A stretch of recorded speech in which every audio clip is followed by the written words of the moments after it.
Thanks to Skyrsick. How you doing, man?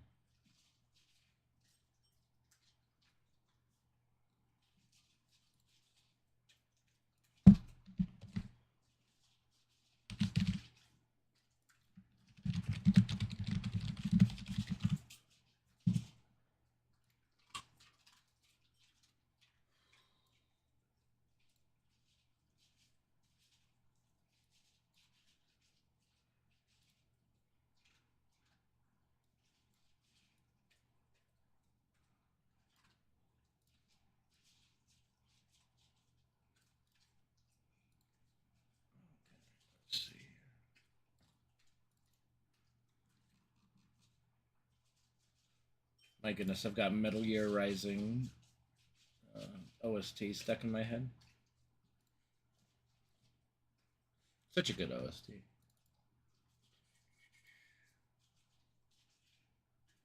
Yeah, like I think I want to test out. Like I really want to test out an idea, because you know, in like I've always had this idea, and it's just really risky.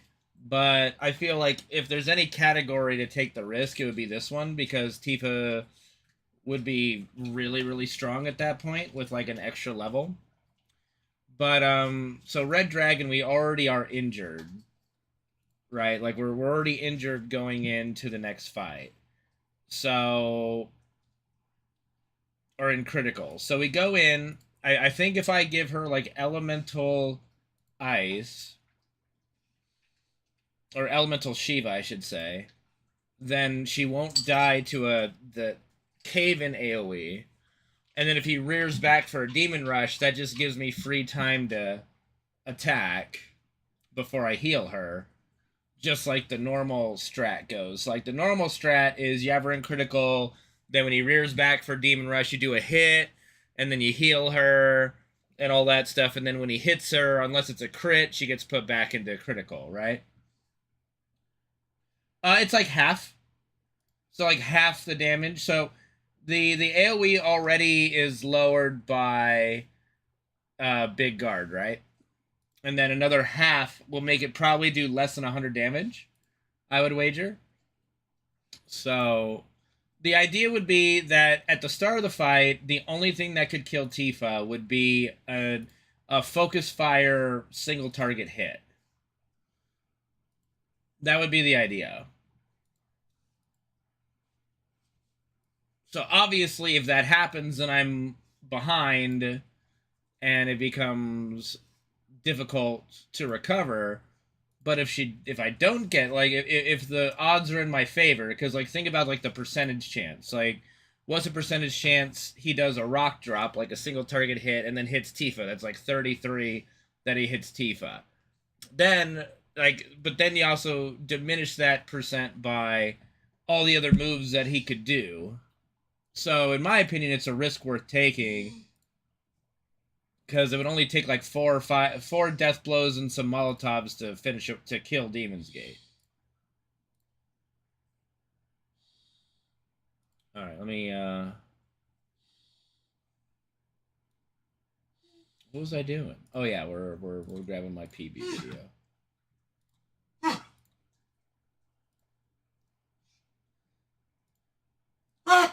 Okay, stop it. He's already starting, man. He's already bloody starting. We were just out, just had a nice poo poo. You know, he has no reason to be barking. Okay, I just gave him a nice bowl of ice. I think, you know, he's very weird. He likes to sleep in a certain position, and the way I carry him into the room and plop him on the bed, I can't get him in that position to begin with. So here we go. All right, baby, here we are. Yep. Spin a Rooney. Spin a Rooney. Yep. Yep. Yep. Yep. Right. Right. My baby. My baby. My baby. All right. It's okay. It's okay.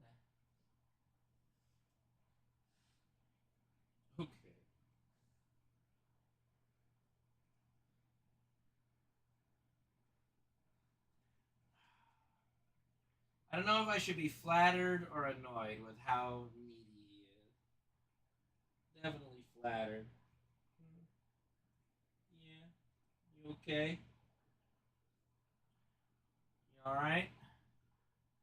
Okay, I gotta go back now, okay?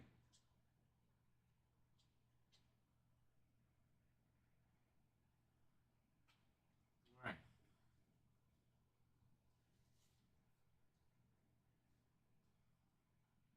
Okay. Thanks, Mr. Mario, for the good luck.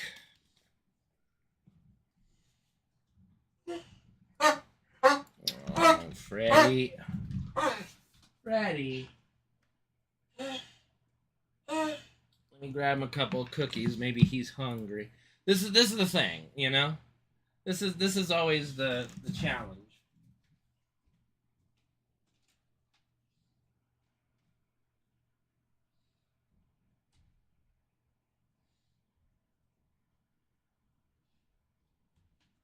Let me just get him his dinner maybe.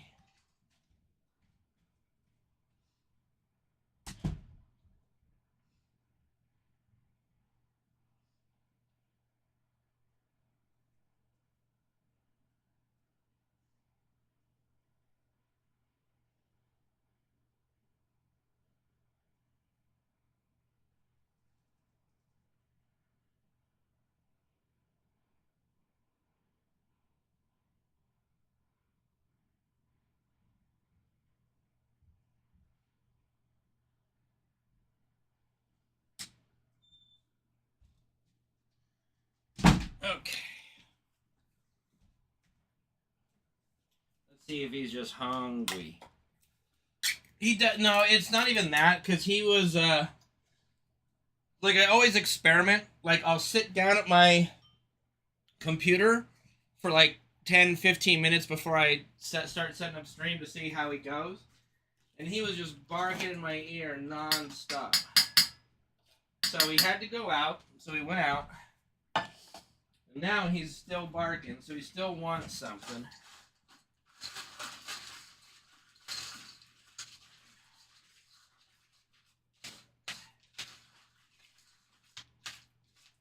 Okay, Freddy.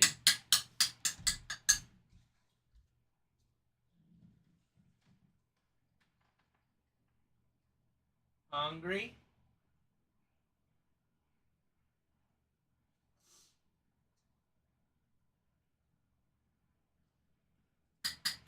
Not hungry? Not hungry? Not for this anyway? Okay. Well, it'll be here for you when you're hungry. Alright, let me get some biscuits then. Maybe that's it.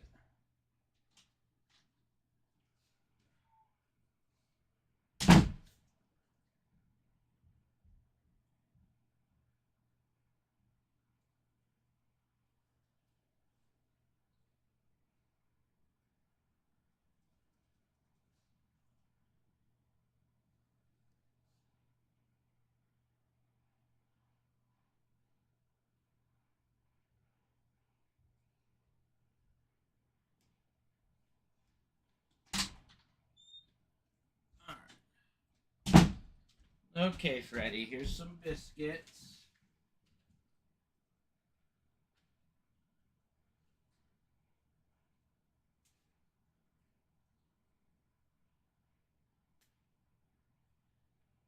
Is that more what you want? Biscuit? Want a little biscuit? Little biscuit? Yeah. Okay. Enjoy your little biscuits. Okay, hopefully we're good now. What a pill you are. Alright, yeah, he just wanted some biscuits, I guess. Alright. Goodness gracious me. Alright, what was I doing? Oh yeah, setting up stream. Duh.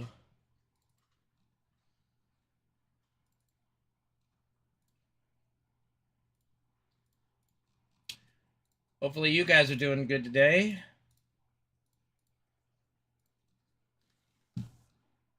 On this happy Monday.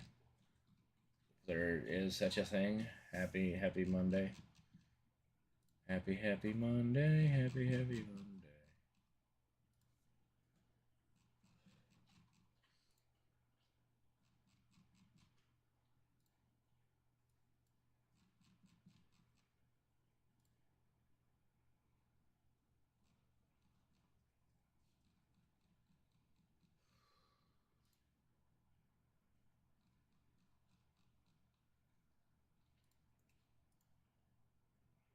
What game do I play today? I mean, the title does say FF7 Speedrun, right? And my overlay is up, right? Like, fuck.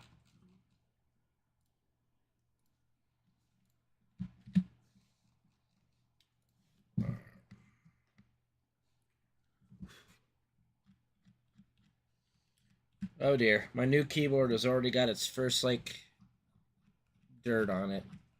Rip. It's all downhill from here.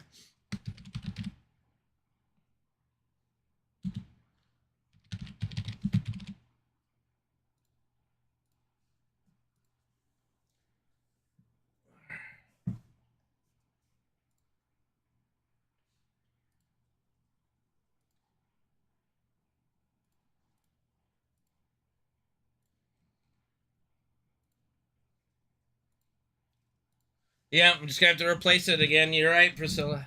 Yeah.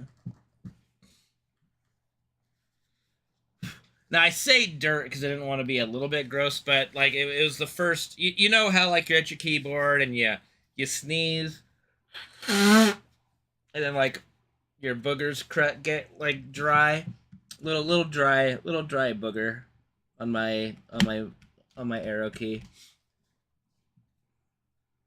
So it's like I said, it's all downhill from here. My keyboard is now infested. Infected? Infested? Both. Alright, right. Twitter. Tweeting out.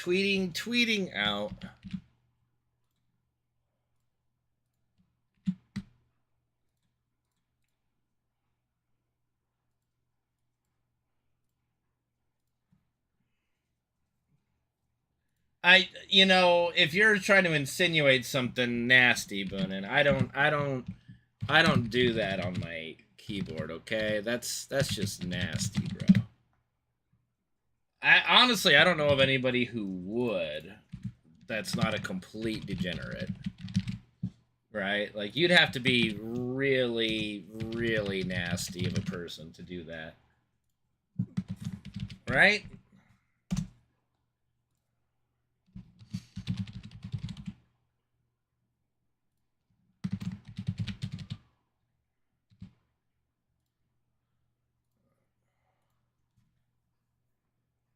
You do have. I mean that's how trust works, right? That's how trust works. Okay. Right. PB video. Oh shit. I'd already found it and I closed the window with it. So I'm like, I don't need that. Yeah, you do. Yeah, you do. Gotta go through. Find my PB video again. I'm still timid to try to launch my PB video with a media player. I'll try it like the next time we do it. Because it is quicker and much easier if it doesn't freeze my entire computer.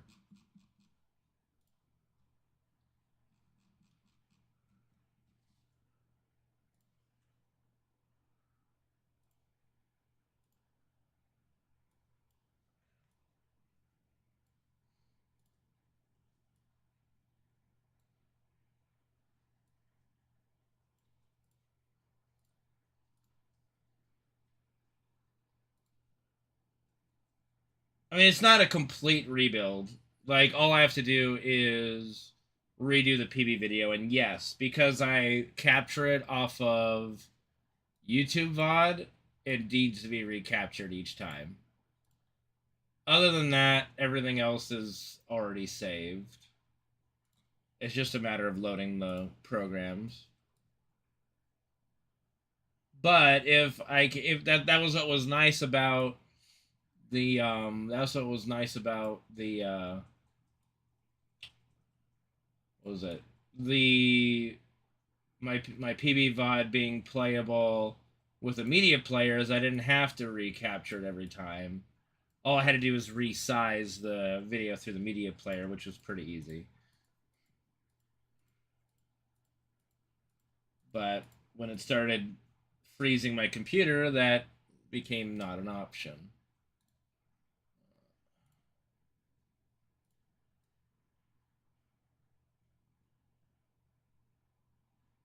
Okay. I think we've got everything. We've got BB video, yada, yada, yada. Let me close down Discord so that there's no nothing coming from that. Why does Riot Vanguard launch every fucking time my computer launches? I hate it. I need that to stop. Well, it was VLC player that I was using, and then all subsequent media players were crashing it. Only when only when I was streaming though. Only when I was streaming. So just must have overloaded whatever the fuck, you know.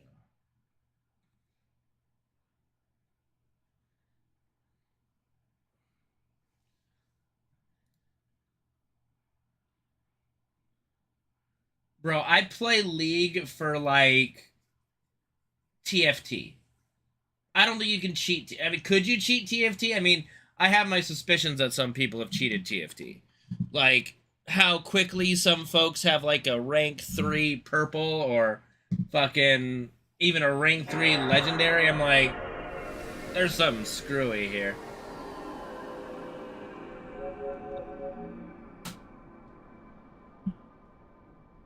Alright. It's time to get going. But I do really enjoy TFT. It's fun whenever I do play it. Not that often, but enjoyable when I do. Okay. Okie dokie.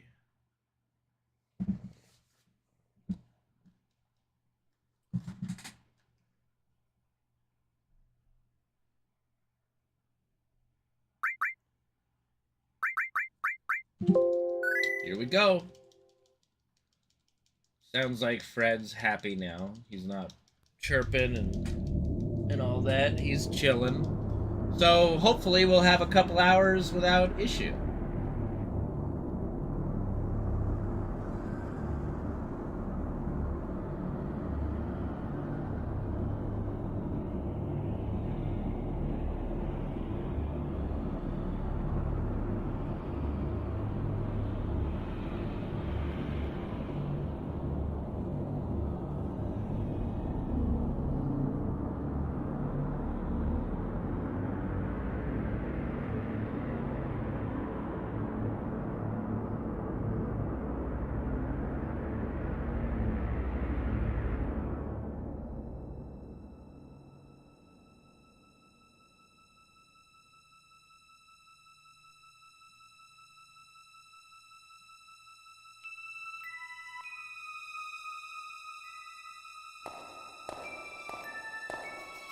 I couldn't tell. Did I fucked that up a little bit? Which way?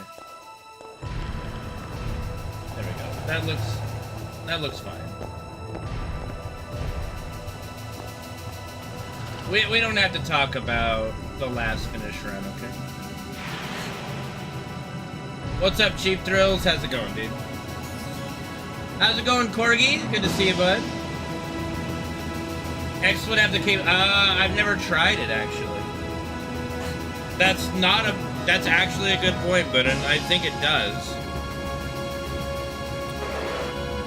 But then I'll have to check it out. I never thought about using the built-in XSplit video function for that. What's going on, Seth? Thank you for the 200-bit cheer, man. Thank you for the support. Appreciate it, dude.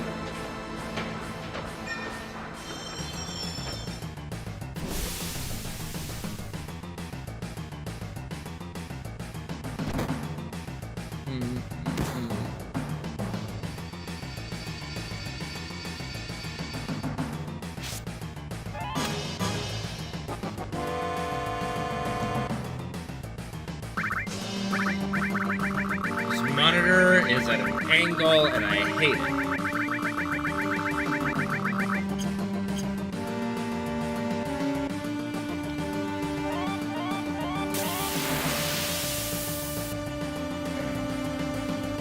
That's better.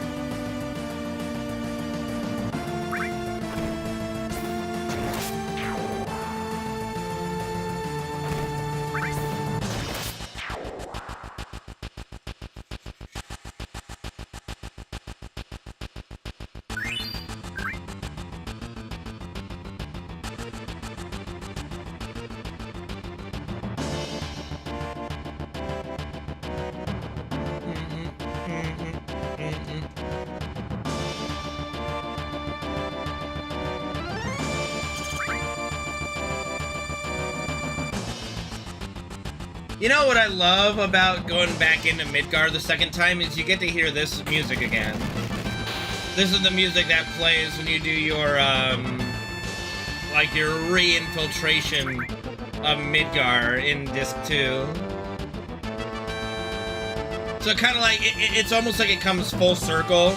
It's like poetry.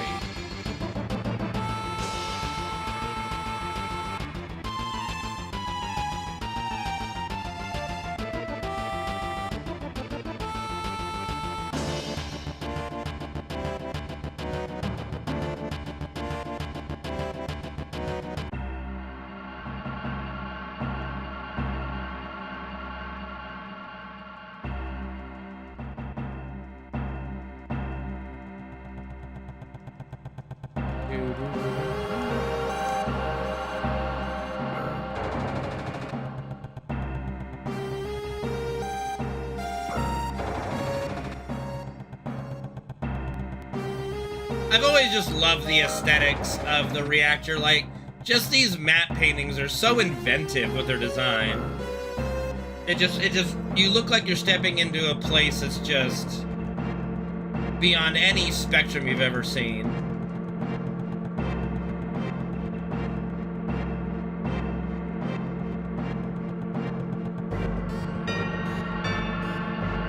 I would love to get, like, what I would love to do, probably, like, this is gonna sound weird, but one of the people, if not the person I would want to interview the most, would be the artist who did most, if not all, the map paintings, you know?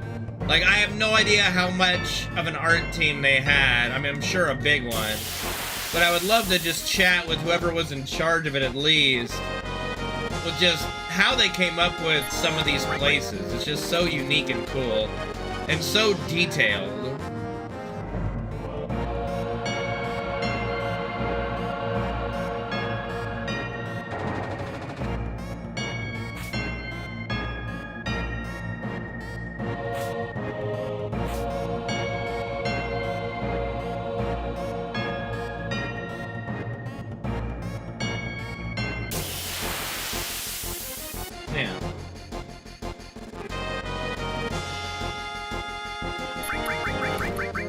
Like, I would love to ask a question of, like, how did you guys decide to make the reactor such an inhospitable place to maneuver? Like the engineers and just the regular maintenance workers must be so frightened all the time.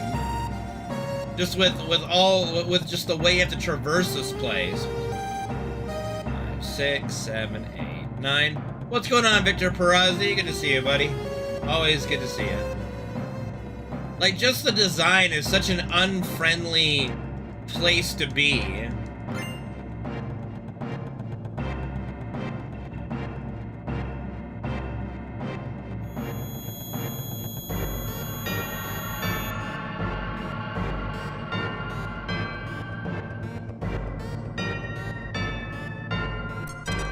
It's kind of interesting because in the remake, disappointingly so, I mean, the reactors look amazing, by the way. Like, they look great.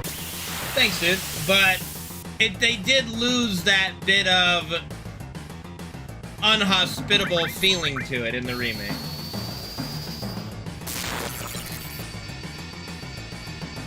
I mean, but that path, like, but it doesn't really, like, if you look at it, Sap, you're going through a main corridor, right? Going down an elevator.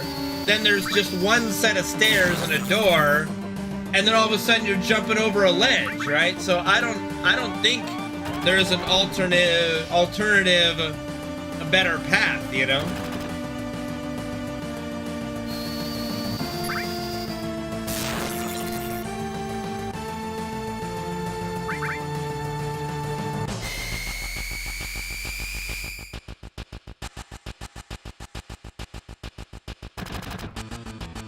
I don't know what you mean, Victor Prez. People have always been doing FF7. I'm not quite sure what you're referring to.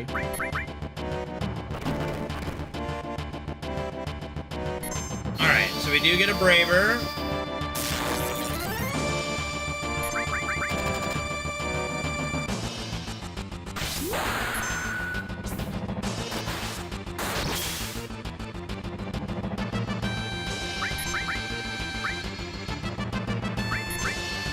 Probably could have done just a regular attack there. That's on me. Regular attack with Cloud would have been about a second and a half faster.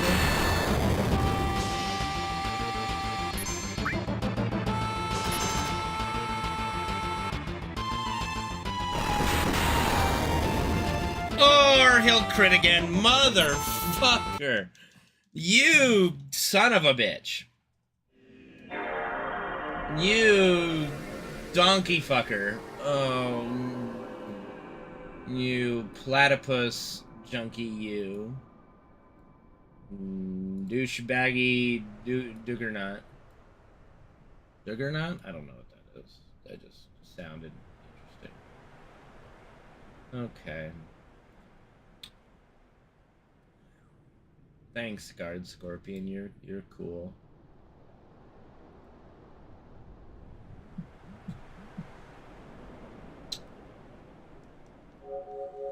Just get good, man. Don't get crit, right?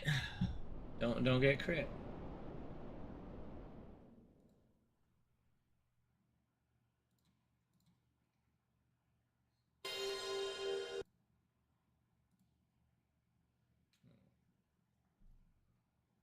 Hello. Dark Lord Alundra, thank you for the follow. How you doing? The Dark Lord of the Sith. Do you know the tragedy of Darth Plagueis the Wise? You see, Darth Plagueis the Wise, unfortunately, was in a show called The Acolyte.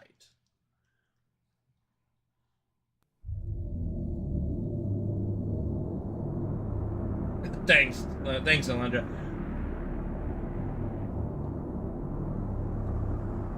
I have no idea if it's Prozzy. I've technically never stopped doing FF7 speedrunning except for a little 3 or 4 month stint about a year or two ago. I never technically stopped running the game, so I don't really know.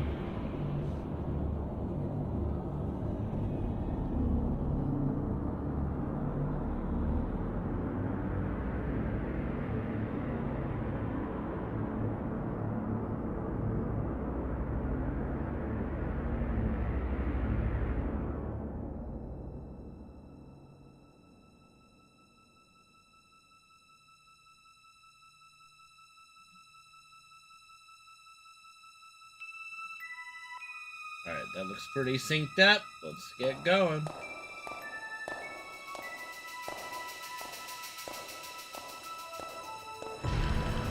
Who's my favorite content creator? I don't know if I really have one. Like, I mean, I guess it would have to be, like, it's someone who every time they put out a new video, I'm just obligated to watch. It'd probably be the Angry Video Game Nerd. I can remember so many, like over a decade ago, before I even started streaming, discovering his earliest reviews. Like, I think the very first Angry Video Game Nerd or Angry Nintendo Nerd episode I saw was the Ninja Turtles video game. Yeah. Outside of gaming, no, I don't think I watch a content creator that doesn't do gaming. Like, besides you know, supporting my teammates. Like, whenever I can, I'll tune into Nick's stream or Lurk and Champ stream to help support, what have you, you know.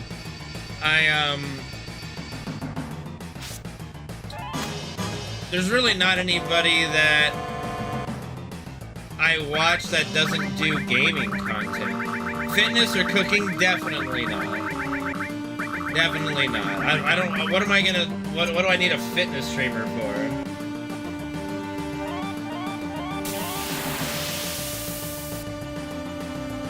I've watched a few Adam Savage videos, you know.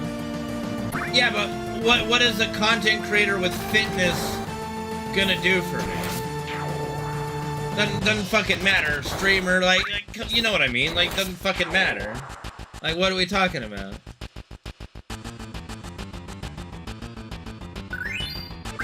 Like, I've already done professional weight gaining fitness routines and shit in person. I don't need a content creator to look at for that kind of stuff, you know.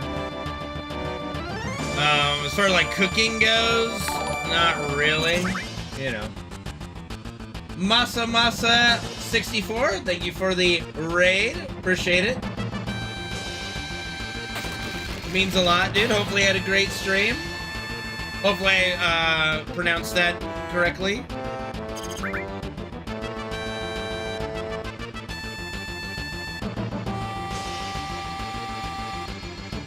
Like, I can't really think of any kind of content I watch that's not gaming related. Thank you. Always need the luck. I just got crit killed by guard scorpion, so it's already starting off swimmingly. Smashing, Lydia. Smashing.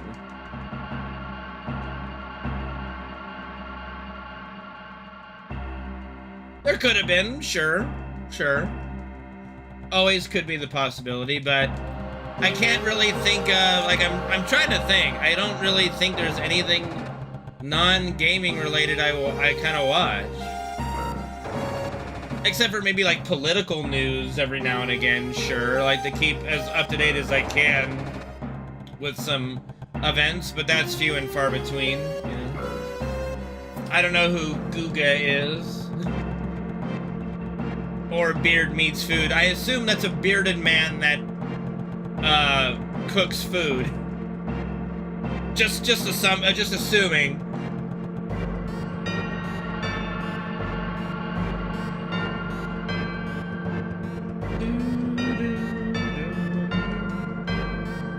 But yeah, Masa, thank you very much. I really appreciate the raid. All the support is very welcome. Thank you. And I hope anybody that decides to stick around and watch the stream enjoys themselves. And welcome. Oh, he does eating challenges. Oh, okay. Definitely don't like, I don't enjoy watching other people eat, you know? Oh, an FF8 speedrunner. Nice. I did speedrun FF8 for a bit. It's definitely a good speedrun to get into Final Fantasy speedrunning on. It's a pretty fun speedrun to do. And thank you for the follow, I appreciate it. I'm not sure what the strats are these days, but I'm sure it's very streamlined. I hope it's still not fucking fish fins. Goddamn fish fins.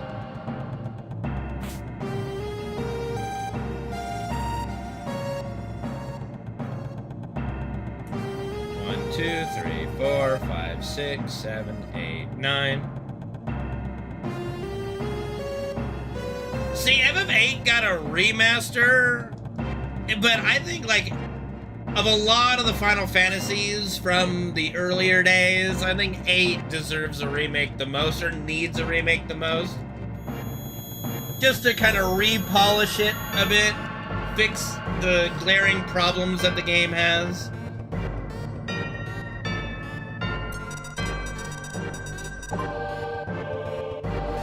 I I do genuinely hope that they remake like 6, 8, and 9 someday.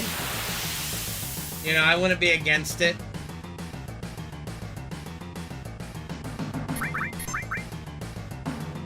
Maybe.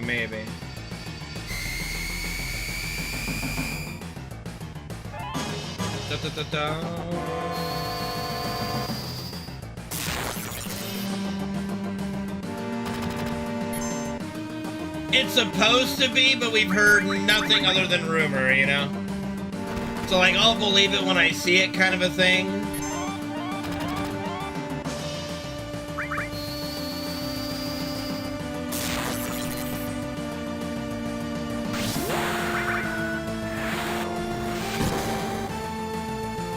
No, Shaw, I'm not talking about my dick. Thank you very much. God, this fucking guy.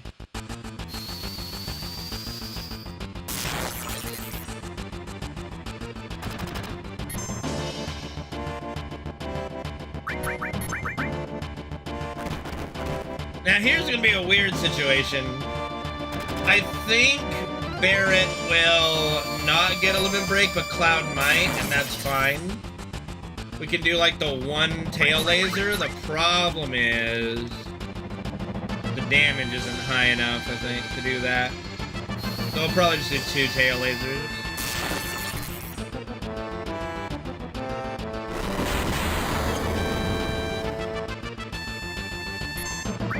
Yeah. Alright.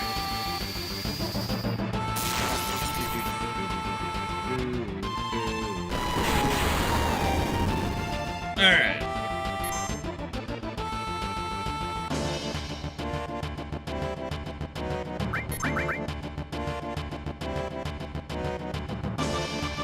See, I don't have a problem with that, Shaw. That's not an issue, really.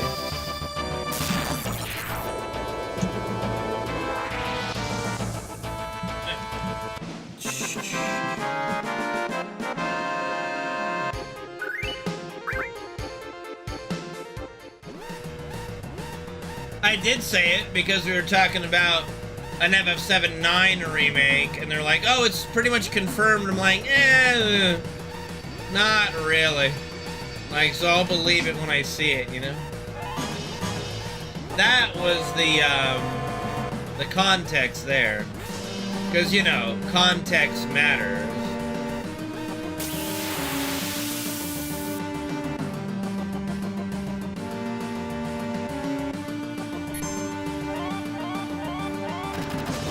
Ouchies. See, Tactics, I think, has actually gotten a little more of a confirmation than FF9. Like a Tactics remake, I'm all on board for there. Yeah. Take it easy, Masa. Get some rest, and have a good stream next time you do, brother. Appreciate it. And thank you for popping by, and thank you for rating, man. It means a lot. Until we meet again, good sir.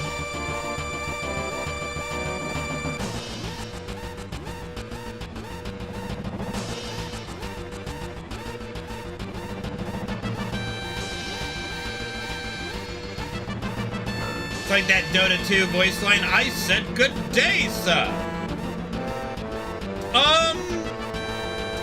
Oh god, it was like a little less than a month ago, right? Like we actually got a confirmation about it.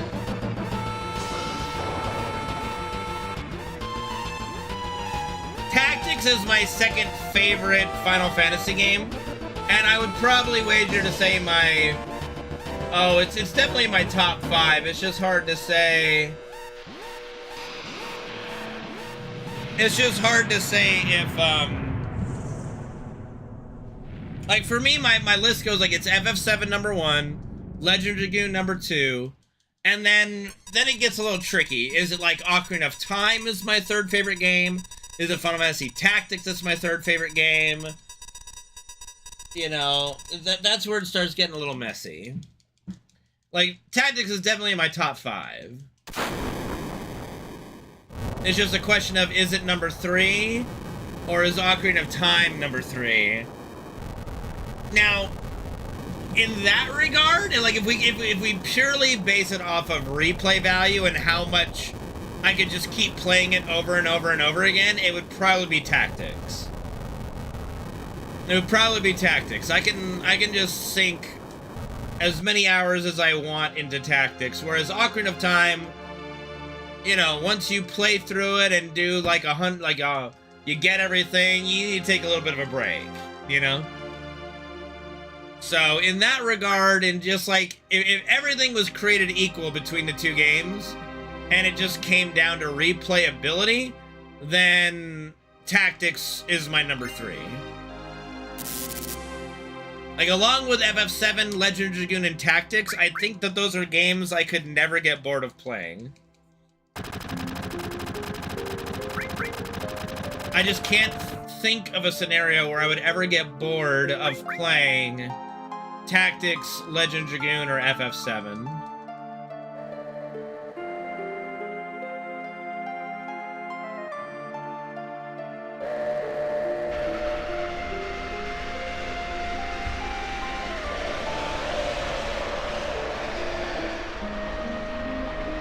I have done some speedruns of Tactics, and I have thought about it. The issue always is what will people tune in to watch? And when I was doing Tactics speedruns, you know, I didn't get a lot of viewers for it. Like, that's unfortunately a person in my situation. And, you know, like, and I know people will bring up, well, you stream WoW, you stream 14 raid. Yes, I do. Which means that the days I'm not doing that, I need to be doing, like, FF7 as much as possible. Right? What's up, Johnny? How you doing, dude?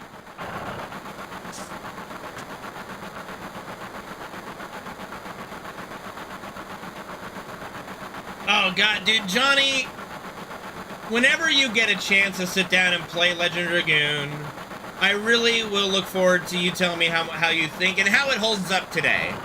Like, to me, I can still play it, but it could be nostalgia, but it's such a special game. With bits, I mean, it's always, you know, at the end of the day, it is always tempting, but I would hate, like, here's what I don't want to do. Like, this might sound weird, but as a streamer, my goal is to have a lot of viewers that each contribute a little bit, right? Whatever they can afford, whatever is comfortable and easy for them. You know, I hate the idea of forcing, like, if someone wants to watch me do something, like you want to watch me speedrun FF Tactics, I would hate to force such a unreasonable, like, price upon such a thing, right? That would make it uncomfortable and create that kind of animosity situation, right?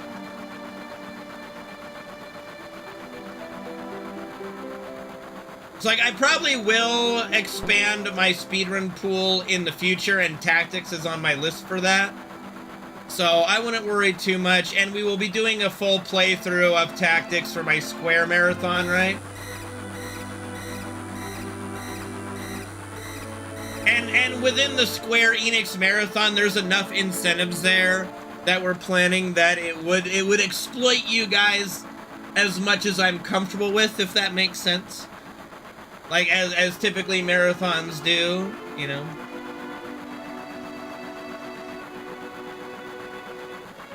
But yeah, I wouldn't want to put you in that position, Sap, so don't worry about it. Yeah, I'm trying to think, like, it'll probably be Super Mario RPG first, and then we could probably do, like, Tactics, and then get in, so, like, what I want to kind of do with this marathon, depending again how we format it, but an idea that I've had is, you know, we start with a game I haven't played, so like Super Mario RPG is the beginning, and then we go into a game I'm familiar with, and it just like kind of ping pongs between, you know, new game, old game, new game, old game, new game, old game, right? So there's always like a little bit of freshness too, but again, it depends on how we decide to format it at the end of the day. So Tactics will be I think it'll be an early game that we play for sure. along with FF7, I've got to do FF7 in the marathon too to kind of help build momentum. So it could be that we do like Super Mario RPG as a Kickstarter, then FF7, and then God knows what.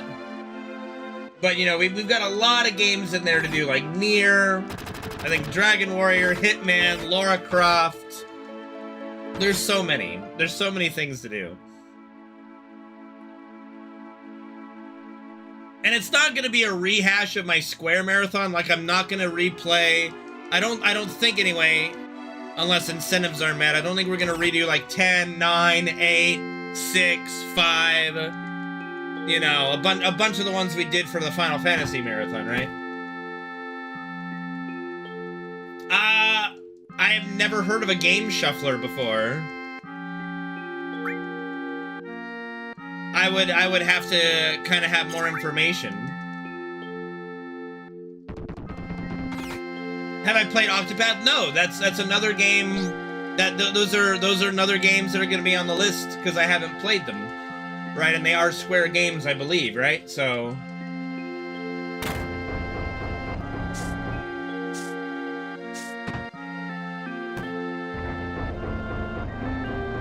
Is Parappa the Rapper a Square game? Like, please tell me it's not a Square game. There's no way that's a Square game. No way.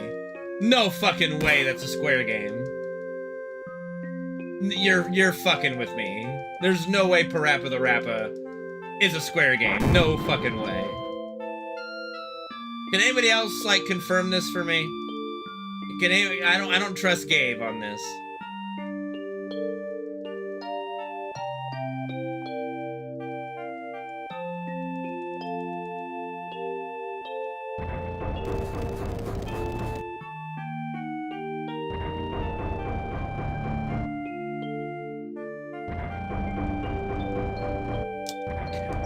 Let me look at Parappa.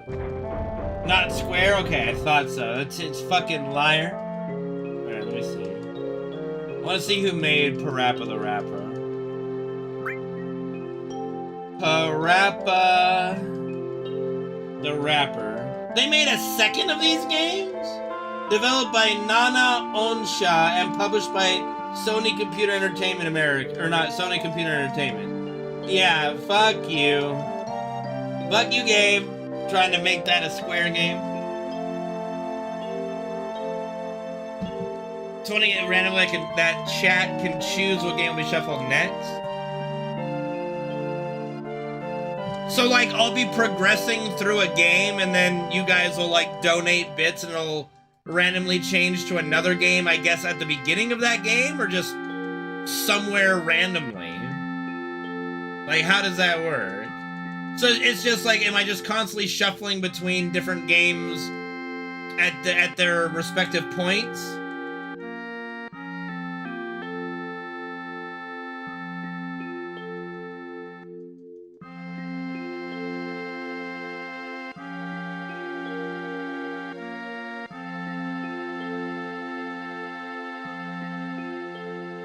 It's random? Okay. Well, I mean, I wouldn't be against it, but I'd have to see if games I'm familiar with enough to do something like that would qualify. I have no idea. Do you have like would you be able to send me like some info about that, Johnny?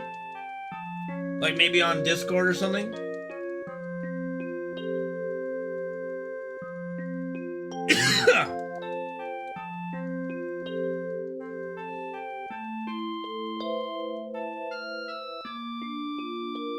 You just see, okay, then I'll probably have to try to do some Googling. If you do watch another stream that has it, see if like anything in their info boxes or whatever has information about it, you know?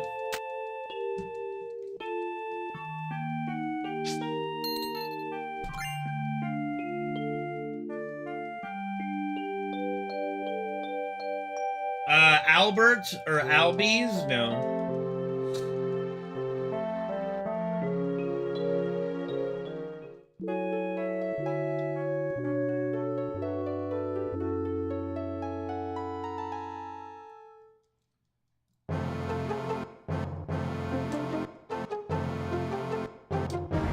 I have not heard of Alberto. I appreciate it, Johnny. Like, don't strain yourself, of course, but...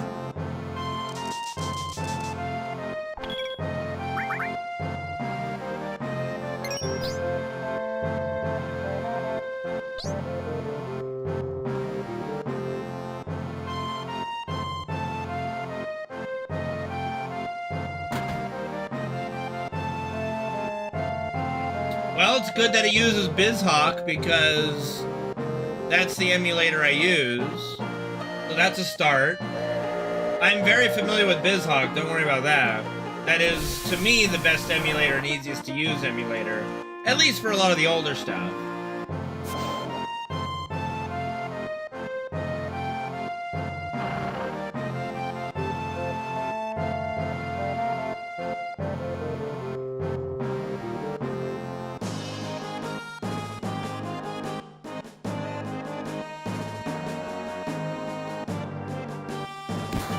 I imagine, though, we've got to, like, dive into different types of games. Like, if I just did an entire, like, Final Fantasy shuffler, might get a little stale. Like, we're doing FF7 and all of a sudden get thrown to FF4. It might need to be complete contrasts of games.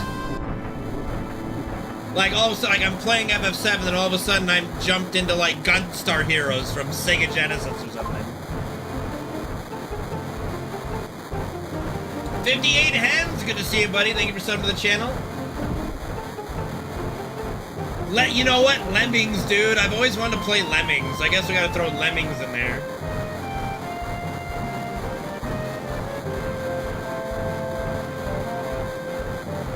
Then suddenly SSX Tricky. Wait, are you talking about Disc 2? No, I'm just kidding. Thank you for the Prime Gaming sub, 58 Hens. Good to see you, bud. Thank you for the support.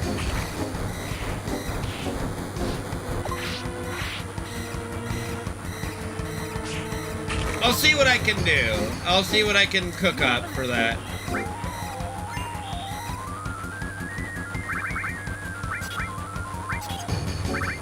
Thank you for mentioning it. Might be a fun, like, off-day thing to play.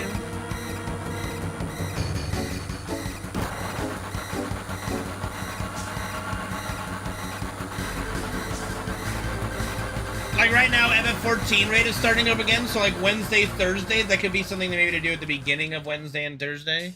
That or learn a new speedrun. Or I could give it a try. Like right now I'm thinking of like what I'm thinking of right now is like Mega Man 2, Ocarina of Time, Link to the Past, Legend of Dragoon, FF7,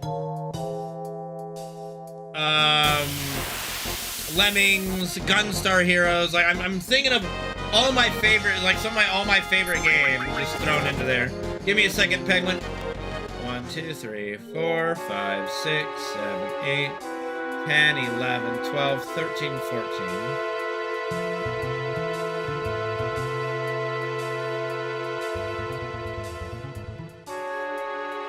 I am thinking of even sneaking in a fucking really old Game Boy game that I love. That's not Pokemon. As much as Pokemon would be interesting, maybe throw Pokemon in there too. But it, like, have you guys ever play like Donkey Kong? I think it was like Donkey Kong Jr. for Game Boy. Is that what it is? Donkey Kong Jr.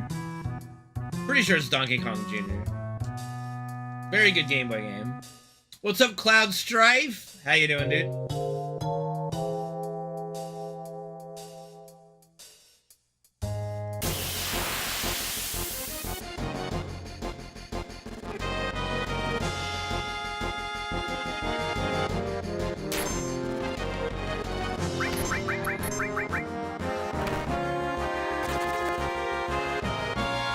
Thank you for the good luck, Cloud. Always need it, buddy. Always need it.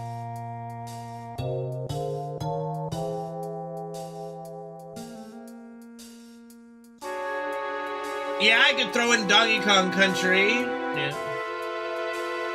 Where's Holy? Holy Wolf? Probably working or something at the moment. I don't know.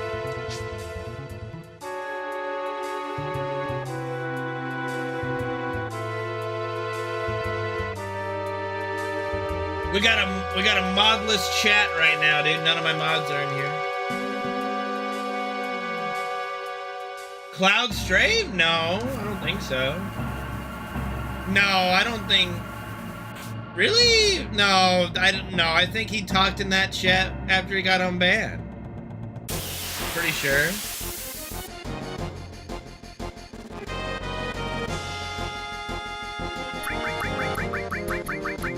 Could be wrong. Let's summon the Hydra? What does that mean?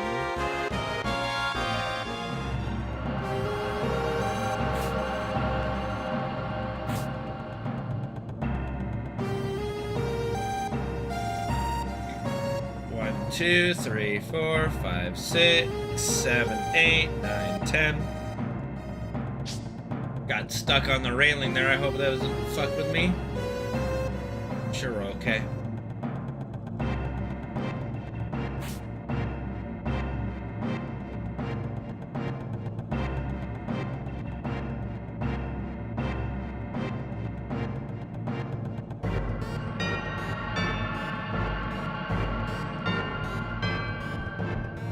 You know what, Gabe? I don't even want to know what you just said. When you say Hydra, do you mean, you know what? I don't want to know. Never mind. Forget I asked. Ask what? I didn't ask anything.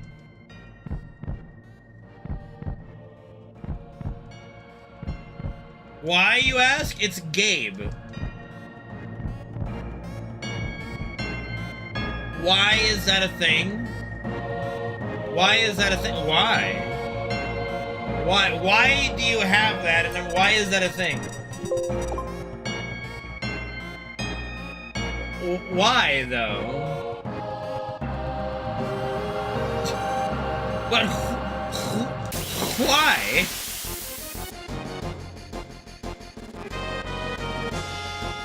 Because it is slightly nicer, and the color is a little more pleasant. Like the blue.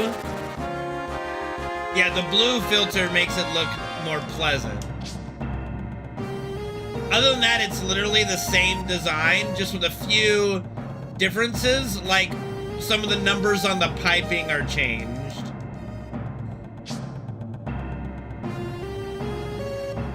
I don't think it's supposed to be newer. It really depends on, like, we don't know when all the things got built. But, like, here, this little design here, like, what I'm running on right now is a pipe, whereas in the first reactor, it's like a ledge that has a crumbling bit at the beginning of it. So there are some slight differences. Very slight.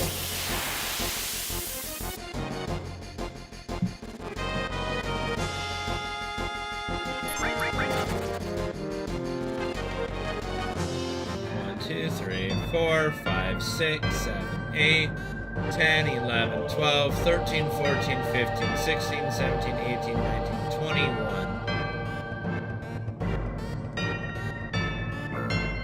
Well, that's what I'm saying, Cheap Thrills. Like, if I got to interview the head of the art team that designed all these areas, I would ask about that. So why are the reactors so unfriendly to traverse? Oh, please, that was not early. It was a little early. Just like, not even a quarter of a second early. Like, is Shinra just that fucking evil that they make simple maintenance by their own employees practically an obstacles course of survival?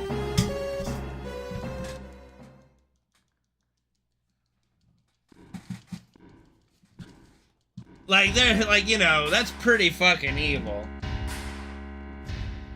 Like, imagine making a McDonald's worker run on a treadmill to get everywhere. Like, could you imagine just the working conditions of somebody, like your average, like, picture your average McDonald's or just fast food employee in general.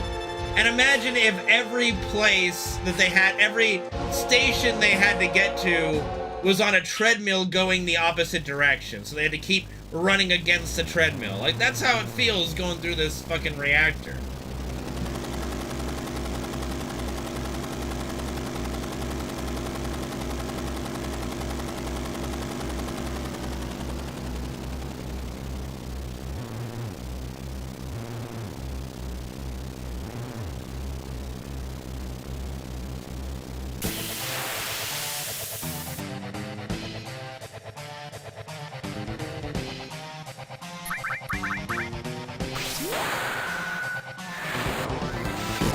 Alright, good hit by Barrett.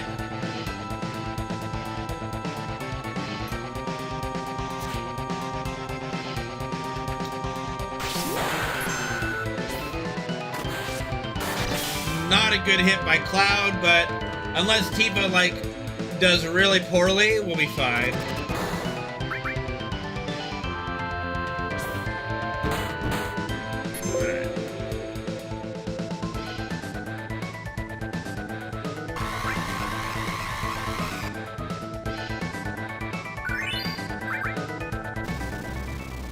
Yeah, Cloud's a little bit of a wiener there.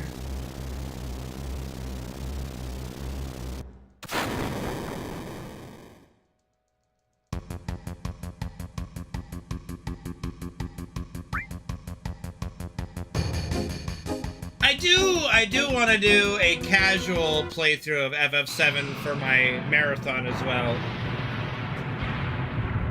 Just really, it's been a very long time since I've played FF7 casually.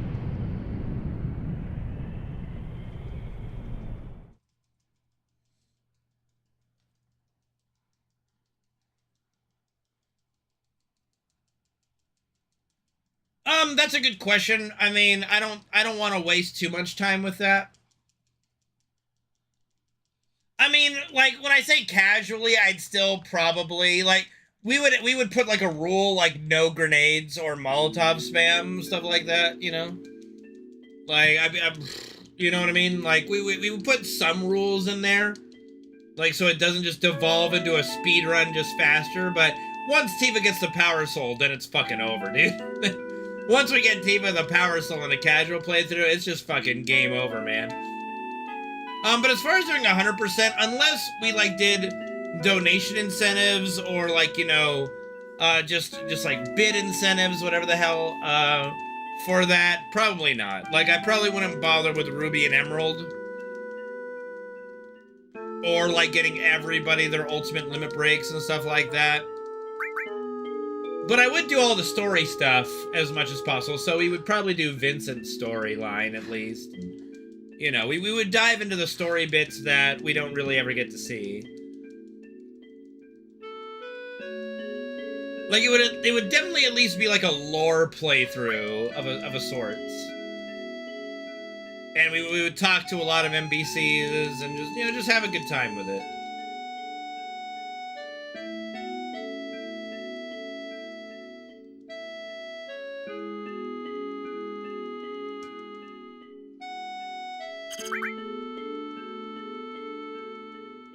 Besides, if I'm gonna do that, like, that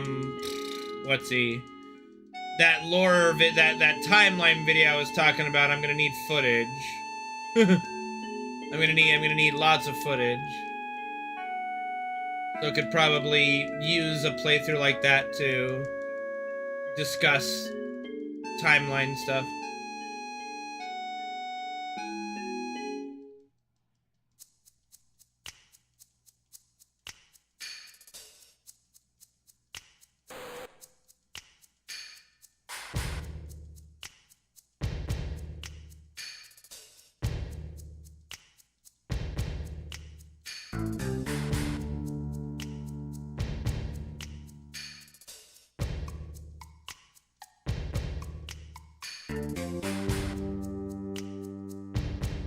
Although I don't even know, like, how I'd have to see how the local recording stuff works. It's probably similar to the old Elgato, so it should work.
Bad escape.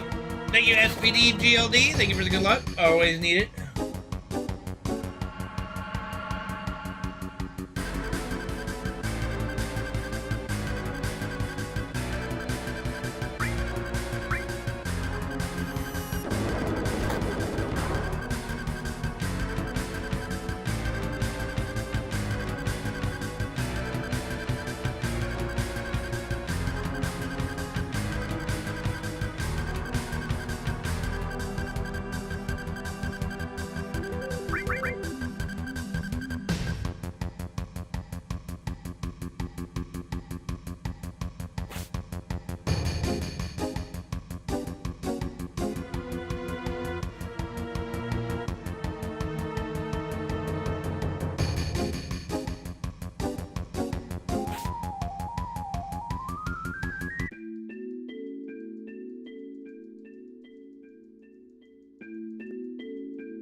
I mean, probably because she is a blood-sucking vampire that only eats meat. Like, you know, maybe vegetables don't even exist. You ever think of that? Like, maybe there are no vegetables in this world.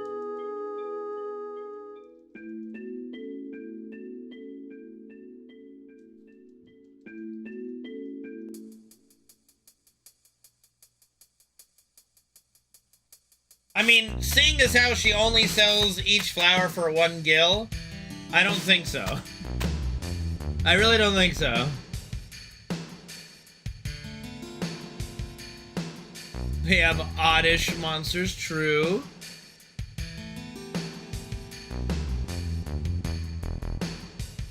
I don't know if you could eat the weeds, though.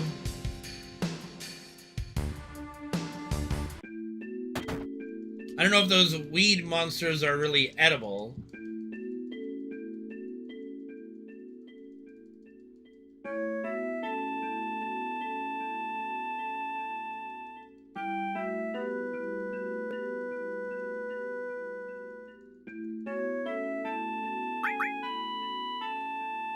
We do feed green, so like the only sort of vegetable we see is chocobo food.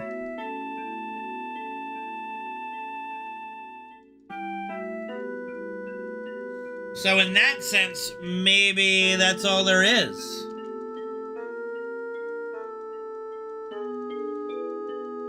Although Jesse in the remake does talk about making a pizza, which implies there's at least tomatoes, but tomatoes are technically a fruit. Even though, like, if you ask somebody, hey, can you go to the store and get some fruit? And if they came back with tomatoes, you'd be really upset. Yeah, no, it doesn't work. So yeah, we don't really technically know of any edible human vegetables, only the chocobo vegetables.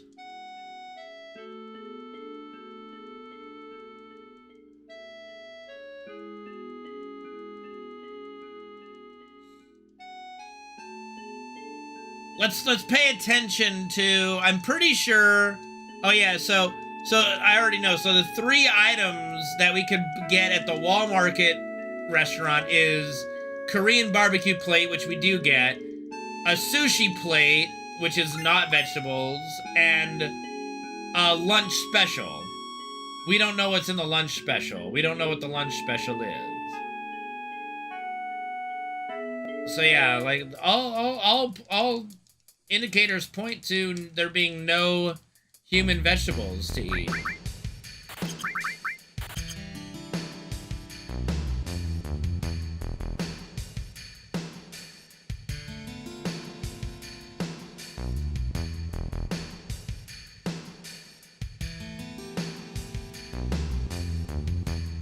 I'm trying to think. I don't think there was a quest in Rebirth or anything to protect a garden of vegetables or something.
Pardon me? Did not mean to yawn. Aaron's music just kind of puts me to sleep sometimes. My bad. It's very soothing and pleasant.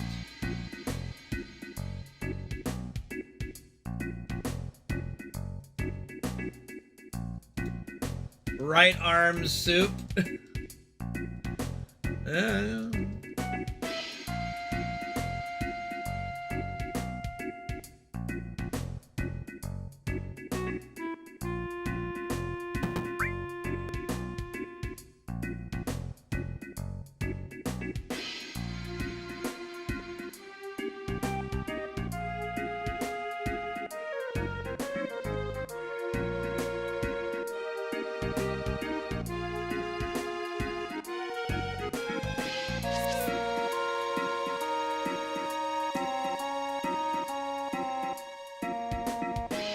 So I kind of like how they turned this one guard in the front of Don Corneo's mansion into like 3 guards and a unique character named Leslie. Like it's kind of neat how they were able to do that.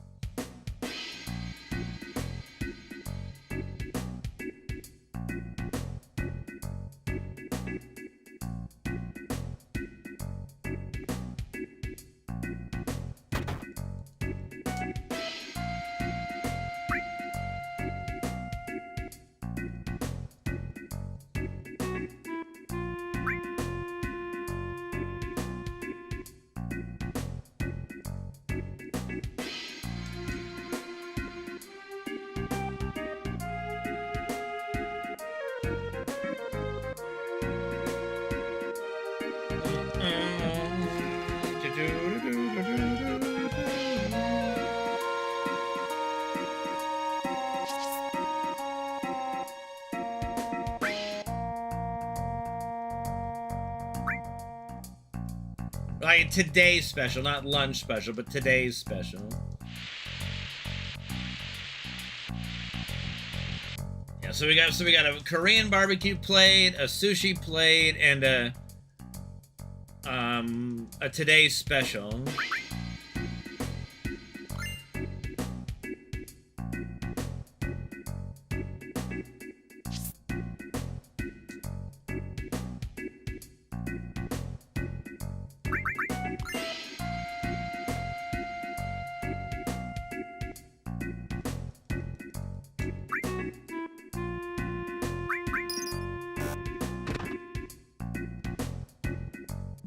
Incel isn't. You know what? I've got more questions than I think I should ask. That's crazy.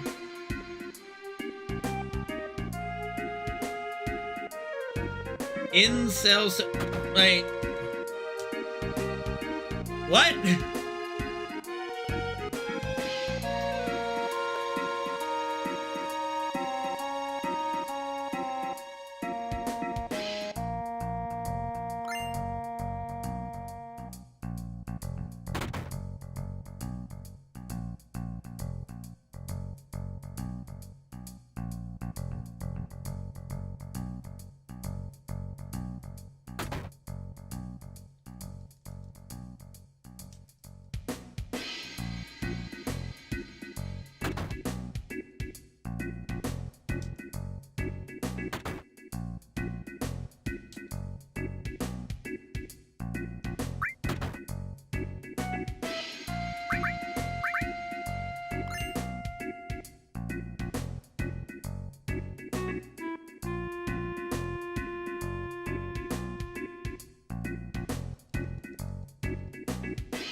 I have no words. Is it a visual novel? Like, what are we talking about? Like, what's the gameplay?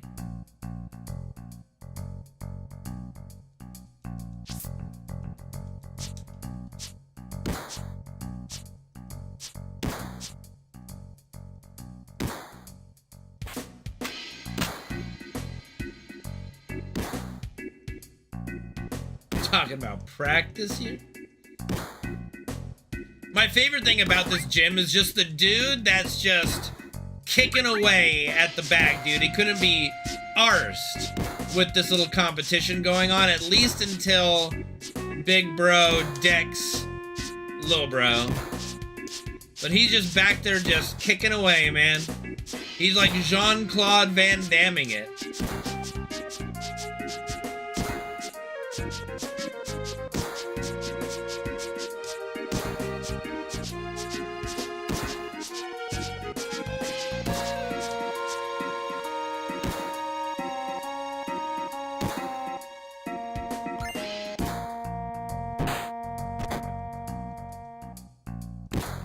He stopped for a moment when the guy got punched, and then he's like, oh, well, back to kicking. Just a card, like, that just sounds silly. But I'm sure it's gonna make plenty of money and even get a sequel.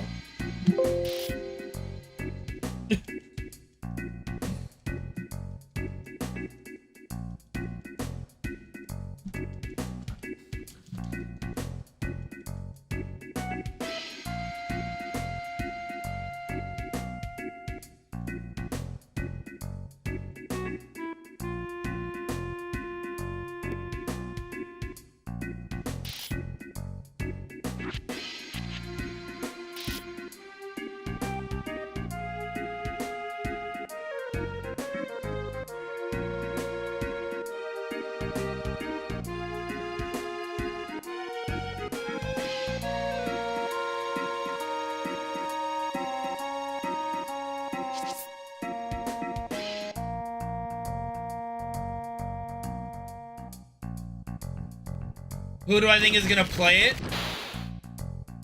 Asmongold. I don't think Caleb plays it, but 50-50 on that. I don't really know any other content creators.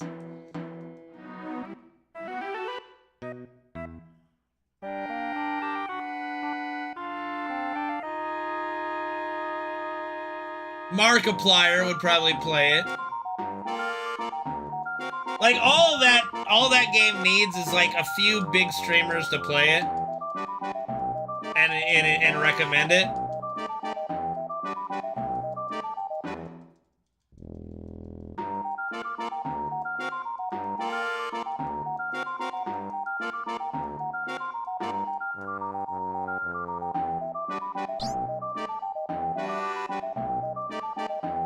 I mean, all they have to do is say it's pretty fun or funny, you know?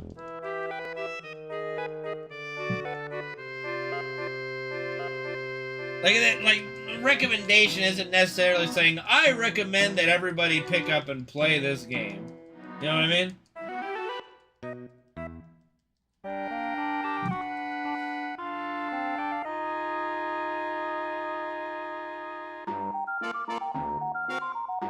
I could see, like, some big female streamers playing something stupid like that just to poke fun at it.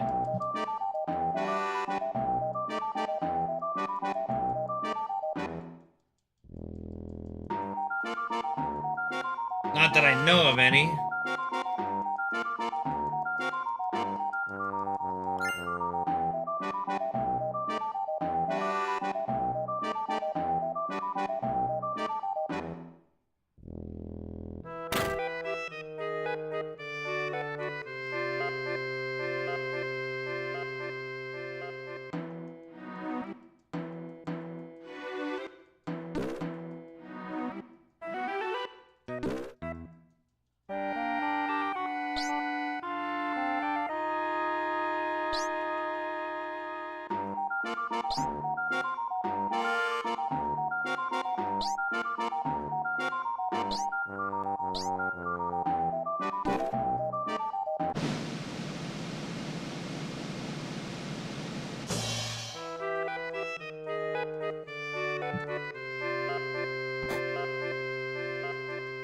Have I heard of Super Seduce? I mean, I think I've heard of it. Didn't that chick get like taken down or whatever?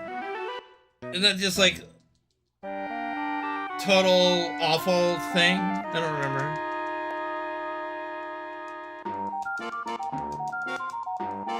Very descriptive. Total awful thing.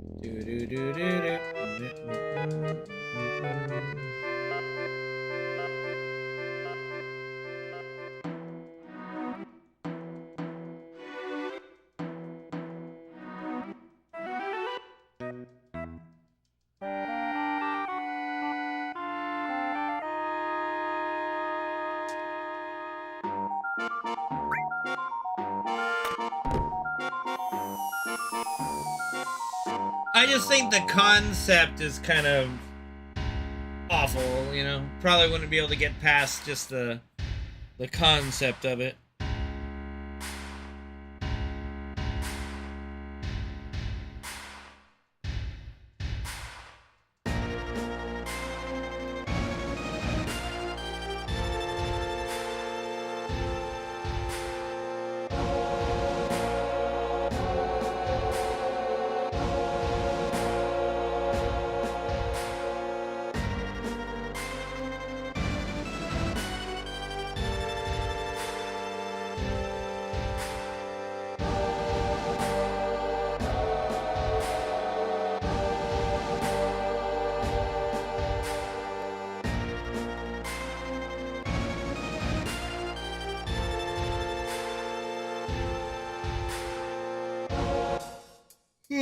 Pardon me.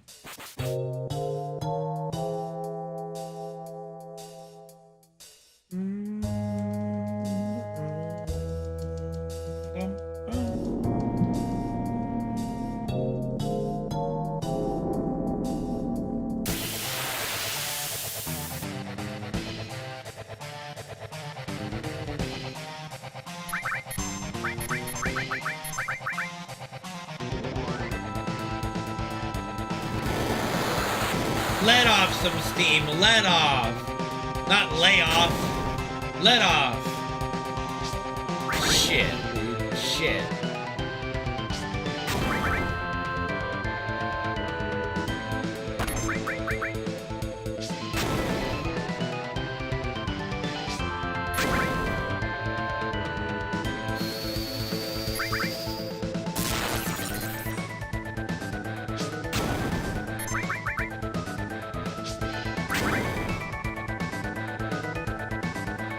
A Steam song, okay.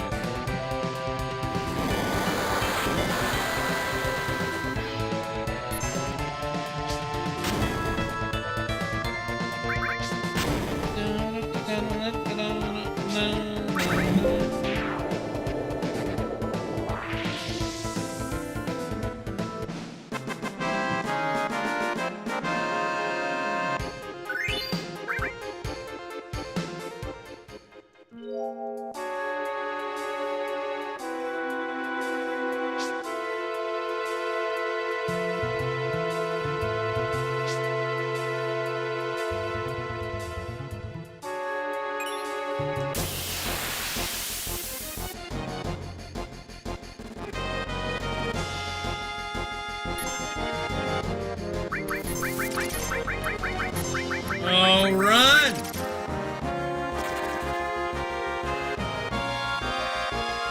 One, two, three, four, five.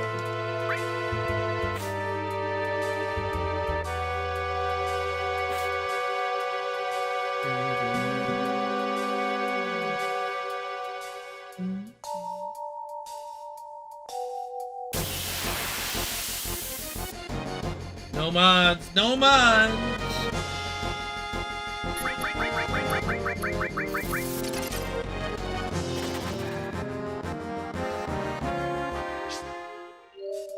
need some mods. Where we're going, we don't need mods.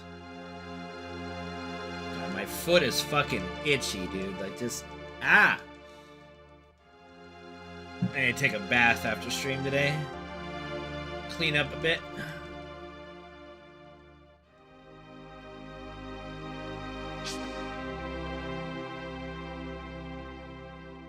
One, 2, 3, 4, 5, 6, 7, 8, 9, 10, 11.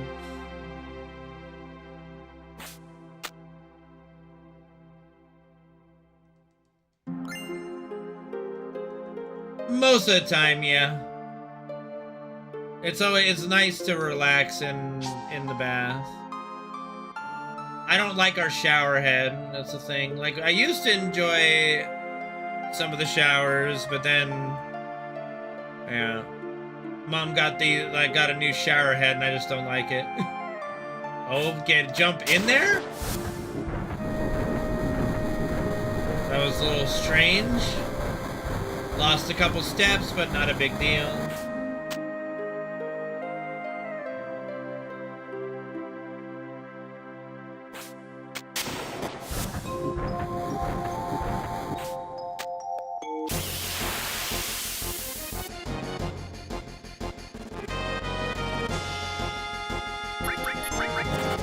Mod check 1, 2.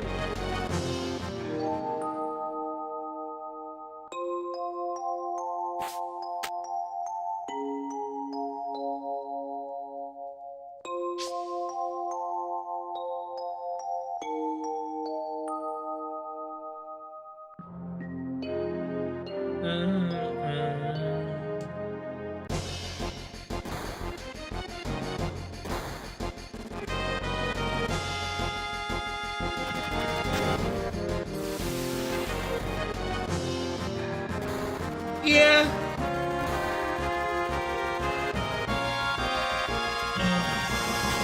Yeah, it would.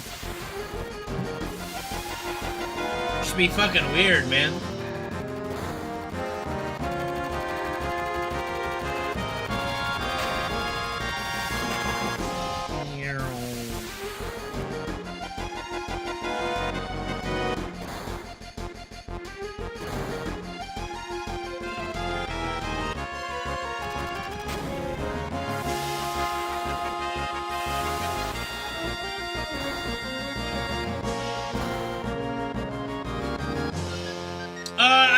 Some speedruns of Remake and Rebirth. Yeah, Tabasco, good to see you, buddy.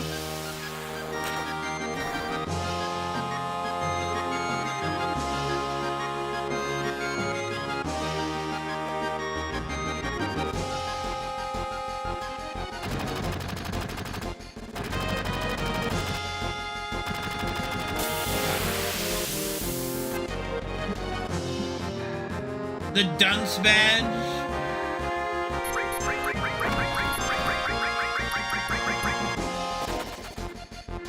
It gives them an icon of a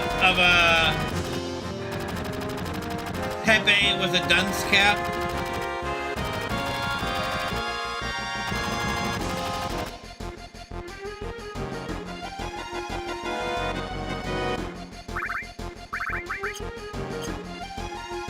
Why not? Well, what else would it be? A Kappa?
Oh well.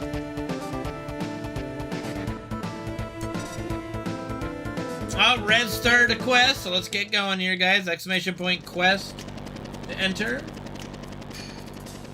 Hello, Jolie.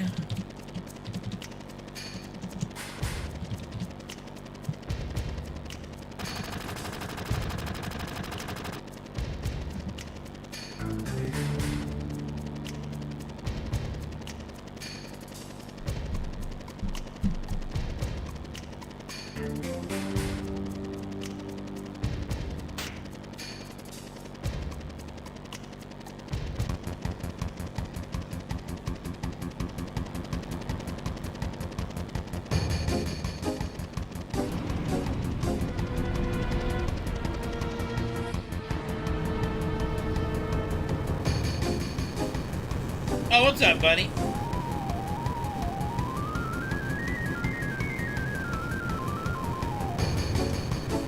Did he need to? No. Did he want to? Yeah. He's trying to show her, like, you know, married life right away, right?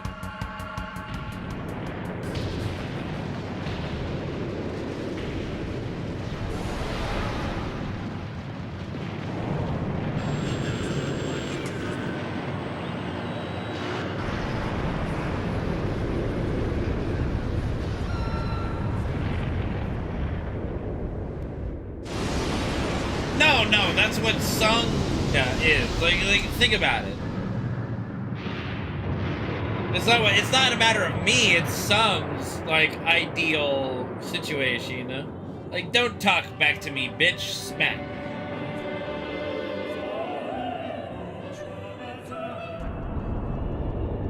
And someone like Elena would probably like it, you know? Little masochist that she is.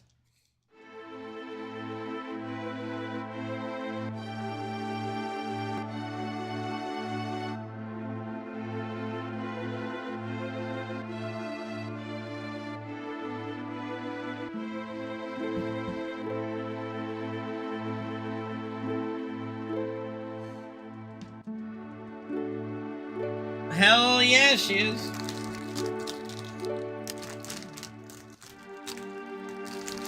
Yeah, so far it's been alright.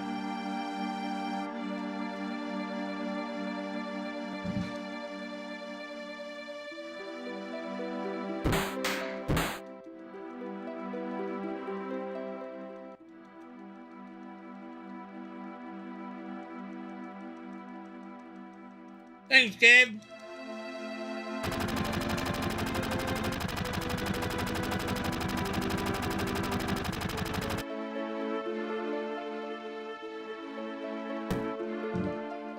I don't know, man. I don't know. Elena definitely strikes me as a type that wouldn't mind being dommed.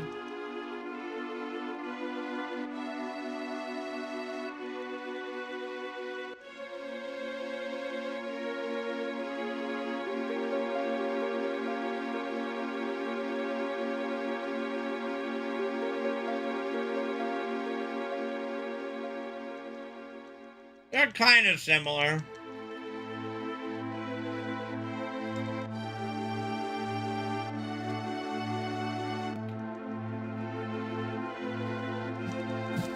There's definitely some overlap there.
You know something interesting that Ever Crisis could do? Ever Crisis could introduce us to Elmira's husband. It's the only thing available it's the only place they could actually include Elmira's husband if they wanted to.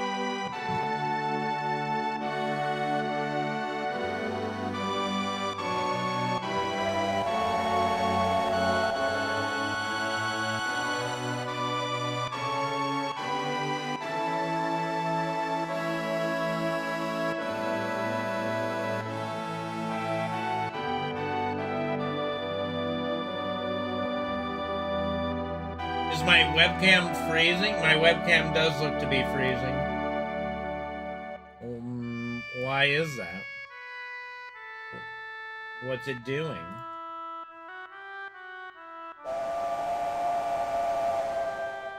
If it's not one thing, it's another, dude. What the fuck? That's crazy.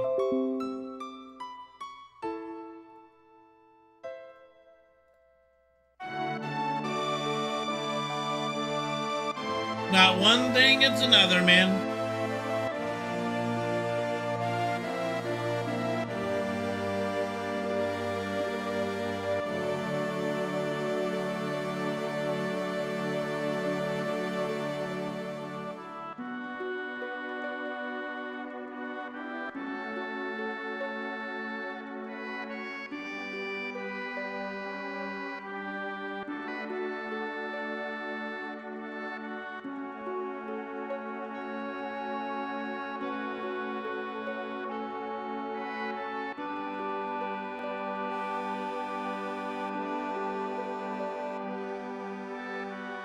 What's going on, Sparty?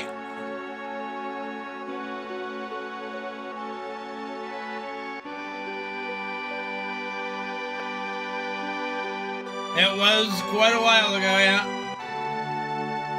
Look at that fucking overlay, man. Jesus.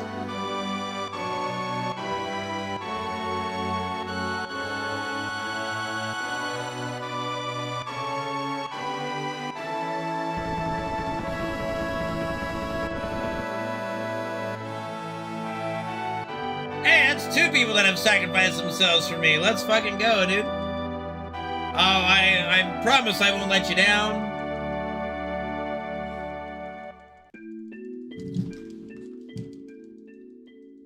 If you want to know, Sparty, just click your name, like in Twitch. It says how long you've been following.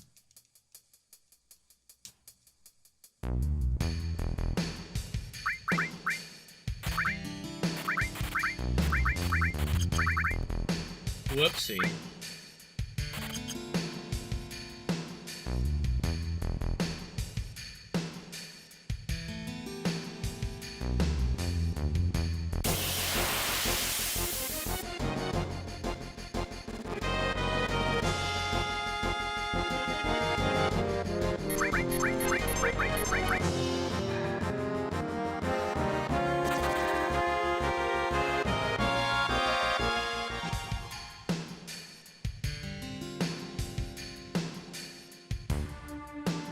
Damn!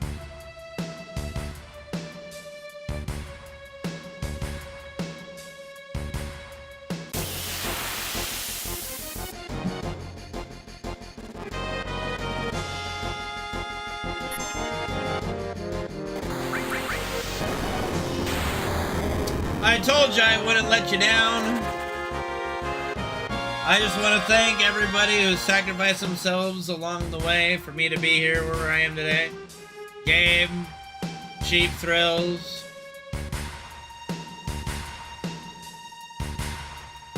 That is not surprising, Sparty. That is not surprising in the least.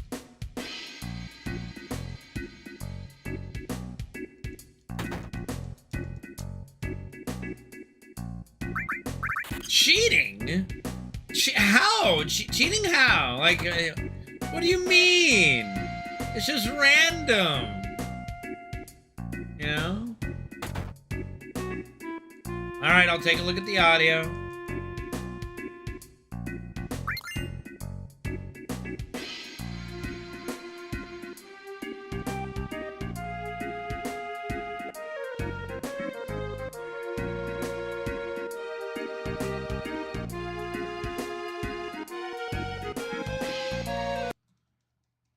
Alright, I refreshed the Elgato. Hopefully that fixed it.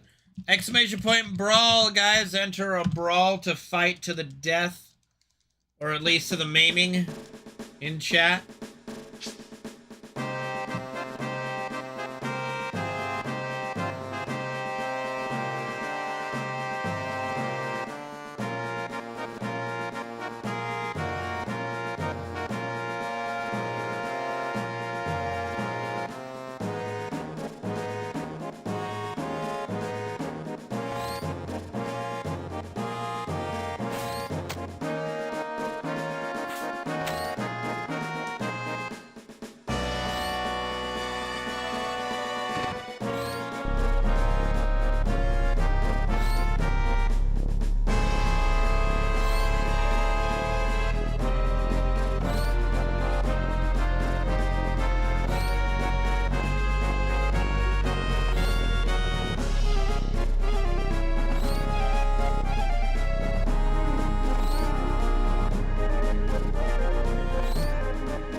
What up, Rocket D? Thank you for the 44-month resub. Appreciate it, dude. Thank you for the support.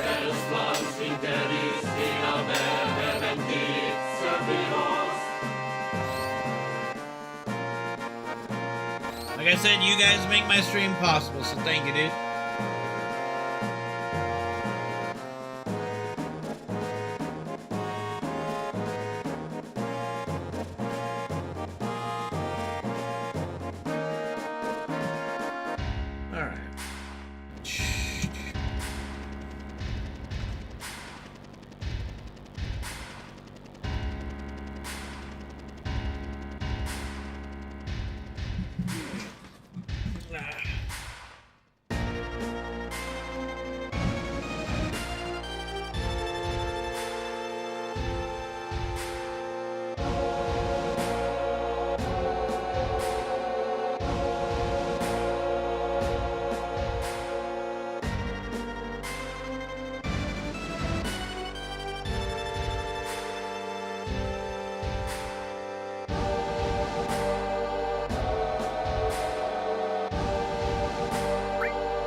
Nice, nice.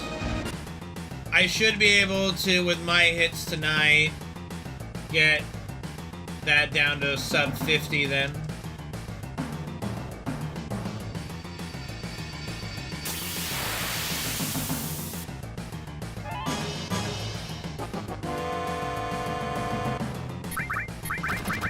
Maybe. Yeah, here we go. It's you and me and you. And it's me and you and me. So happy together.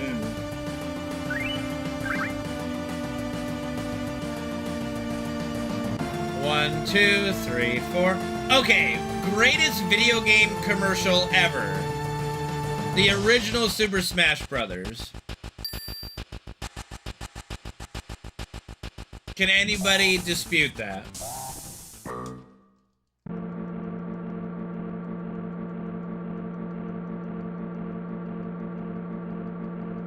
Yeah, I think that, like, I posted some feedback on Ever Crisis's Twitter that they need to make the mock battle match the official match, or else it's just gonna be, or else you're just having frustration on purpose. Oh yeah, I got spooned in the kidney. Oh man, what a bummer.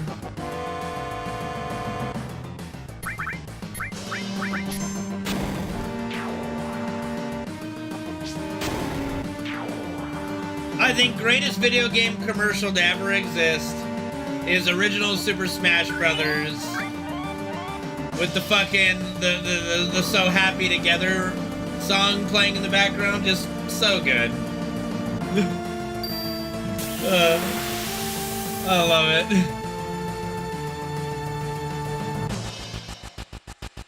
So happy together. Burger King game? No. What up, Deceit? How you doing, man? Yo!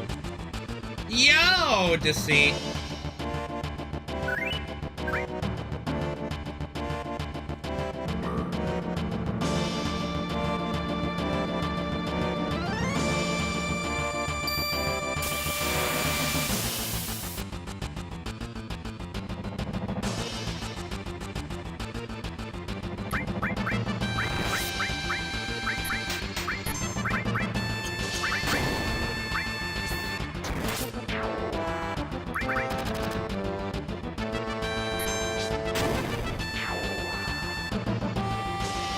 I don't think I saw those killer at me.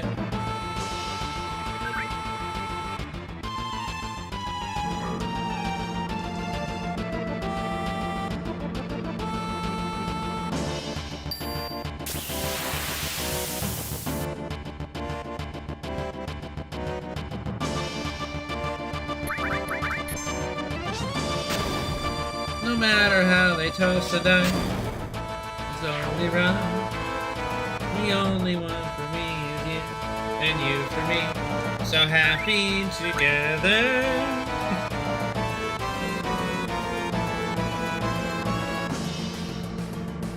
Yeah, they were pretty annoying in the remake. They made a lot more sense in the remake, though, to be honest. They're like a whack-a-mole enemy.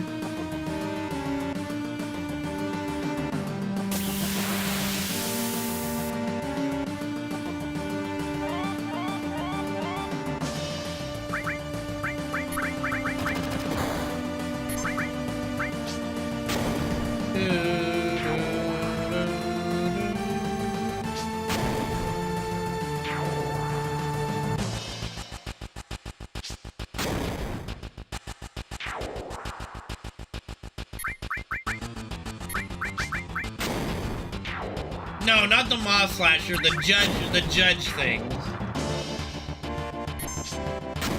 The guys with the hammer.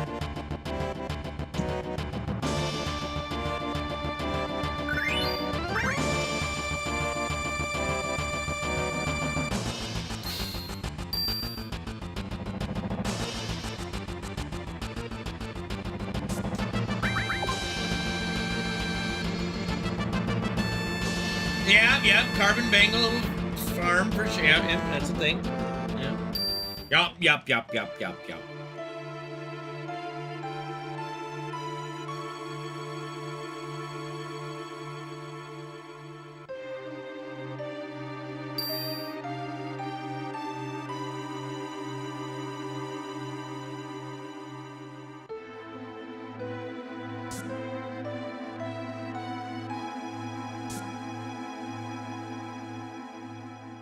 Oh,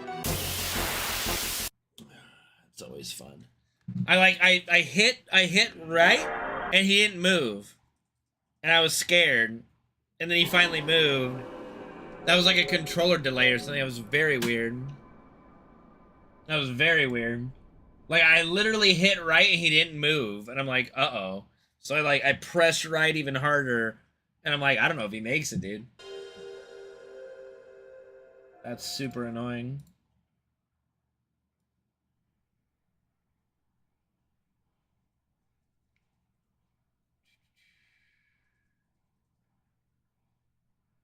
Ugh. No, I don't think so, because I've been, using it.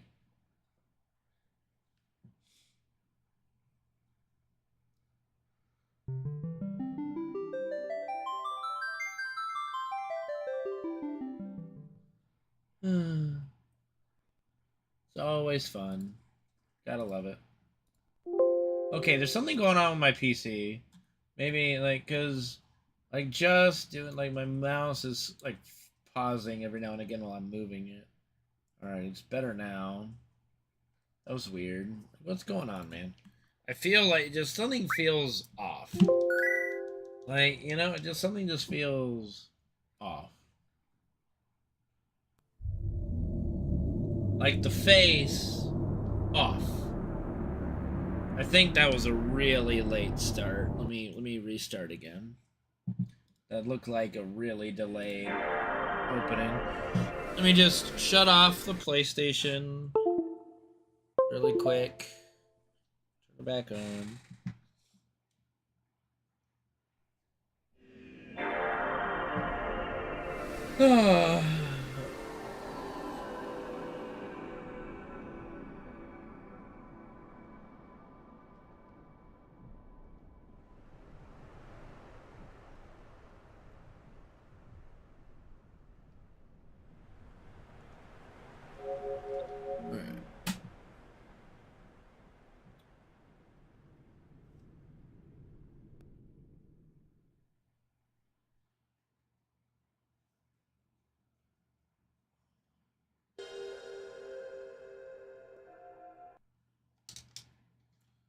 Not detecting my controller.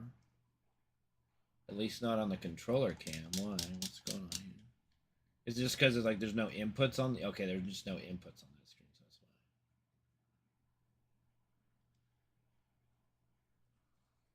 Hold on.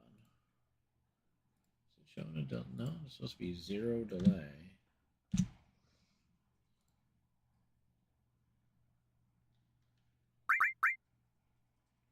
Okay.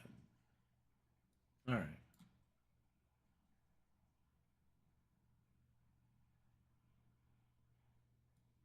Okay. Maybe I'm just paranoid.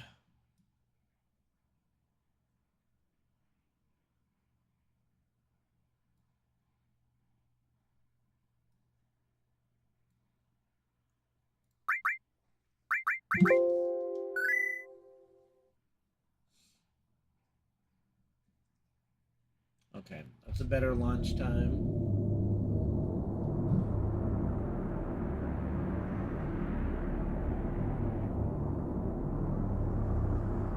The only one for me is you, and you for me. So happy to... Now I got that fucking commercial stuck in my head.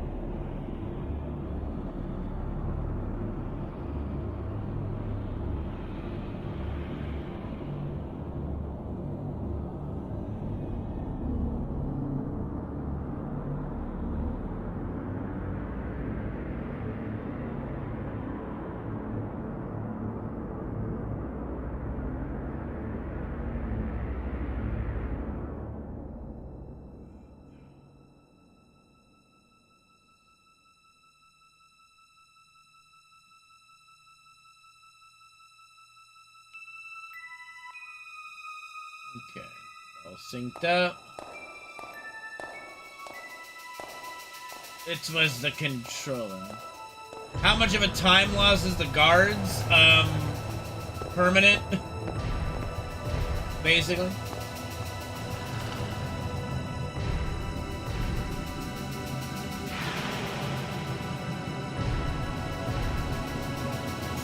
Because we have to use up 4 grenades that we can't afford to use up just to beat him. Not worth it. Then you're gonna run out of grenades later. And yeah.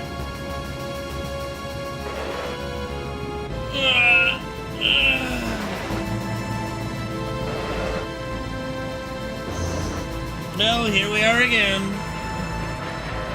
Back to the fucking beginning.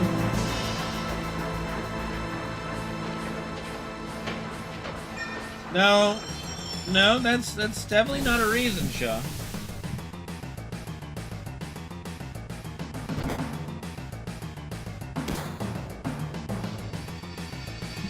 Clearly you don't.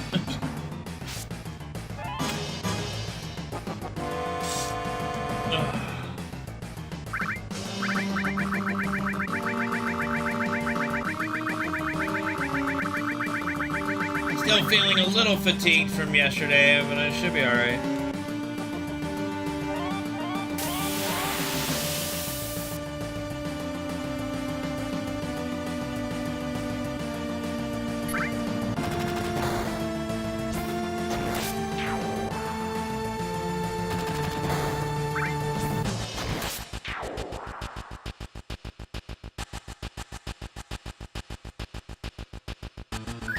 2 potions. Oh. Do tell.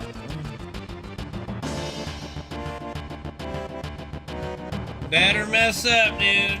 Better mess up. Like, Dix has to be constantly in the conversation.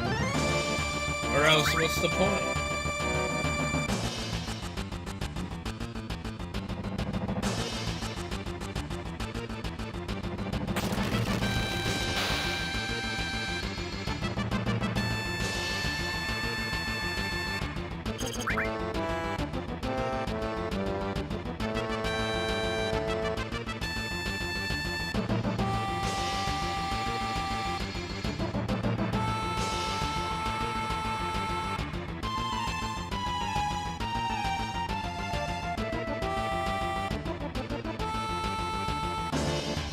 Fully supporting, dude. Fully supporting.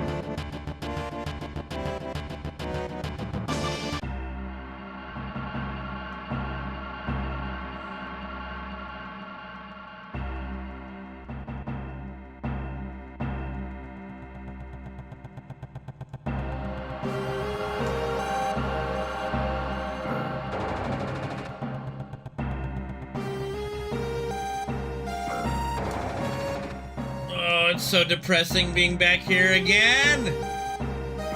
Oh, it's awful.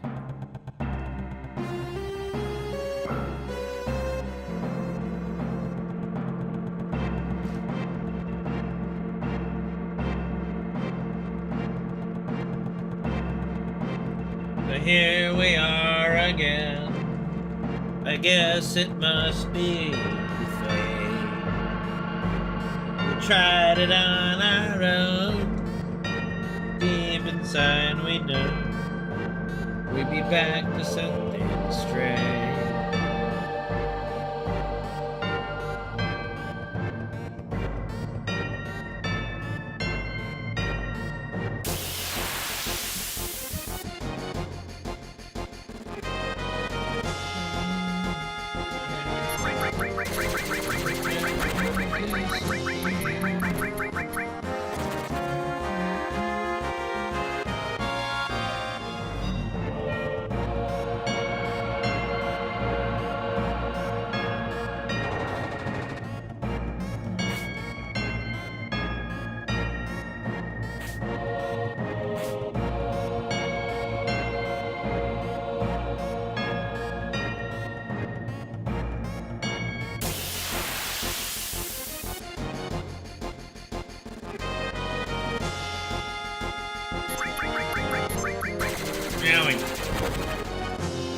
Alright, so Barrett's got a pretty good chance of getting a big shot in the fight. We'll see what happens though.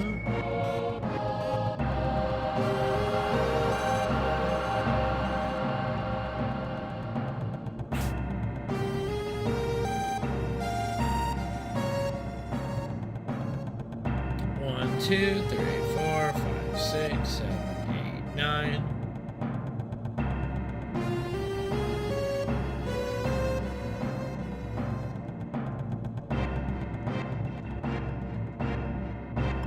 Alright. Someone set up us the bomb.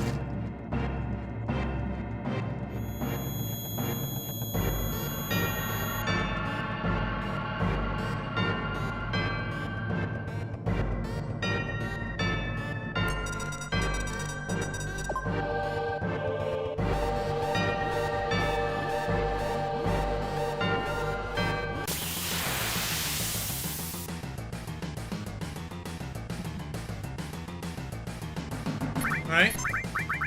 Preemptive attack. That's good.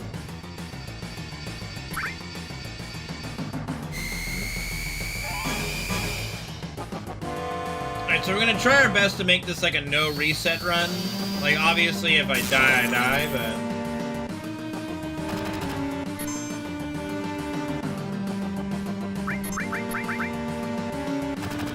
if I can continue, I'll try to continue. Even if it's like, no hope for a PB or anything good. This is not the time to want to eat some crackers, but yummy.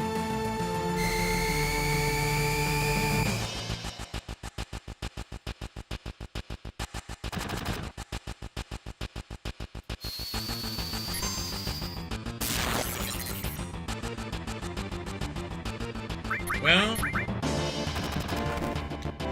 no limit break.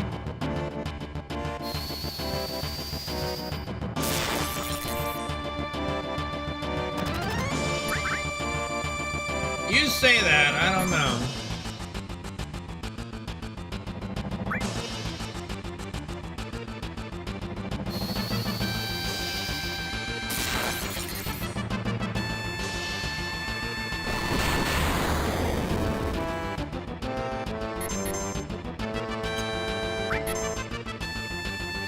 Alright, so we'll have a slow guard scorpion.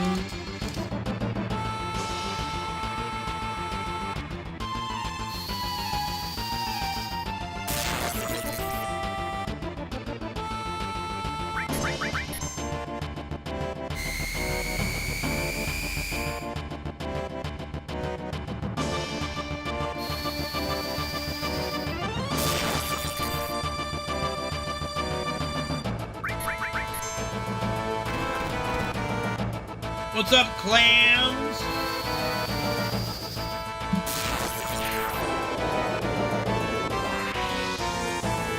Yeah.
Let's go! What's up, Suede? How are you, man? Not a great first reactor, but hey, at least we're out.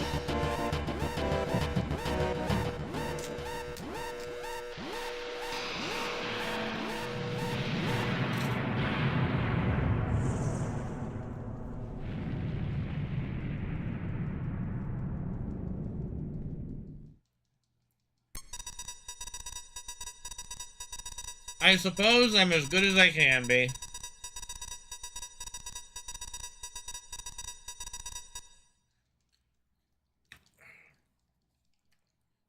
Had a fever and shit yesterday. Wasn't feeling too hot.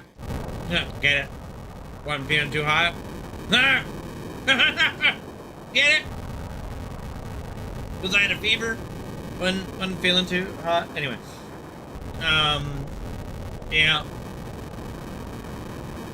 A little fatigued today, but I'm persevering through it. Trying to, at least.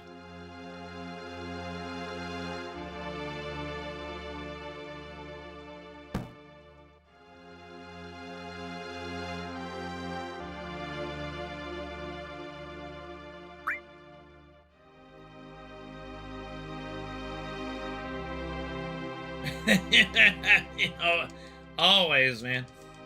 Always.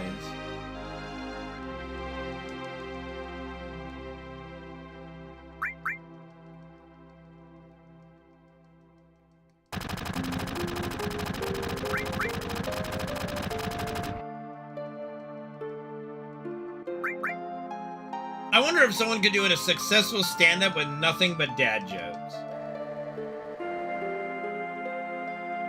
Like, could that be possible? Like an entire hour stand-up routine that's just dad jokes. I wonder if anybody could pull that off.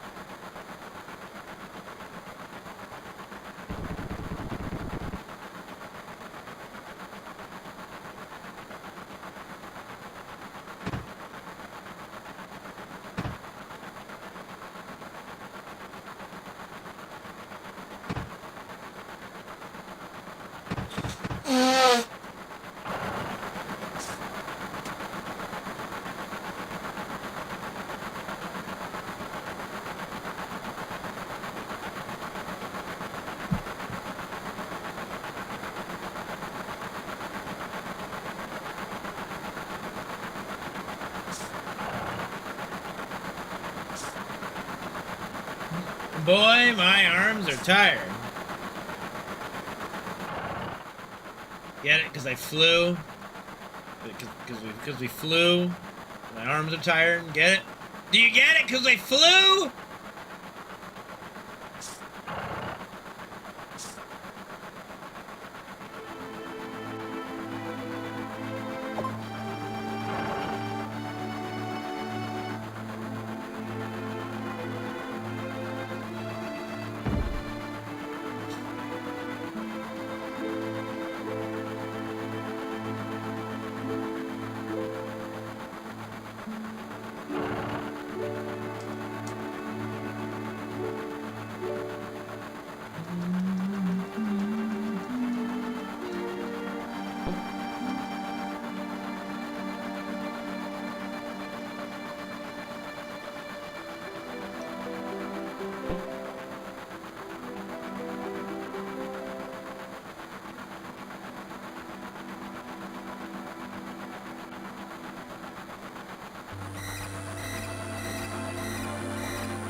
Getting through it. Getting on through it.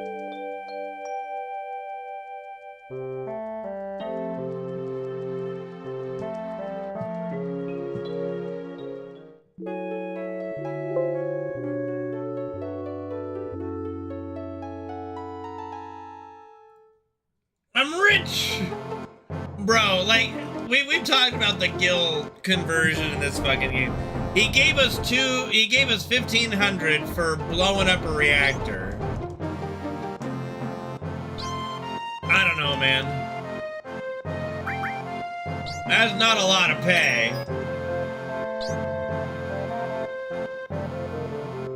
Not a lot of pay at all.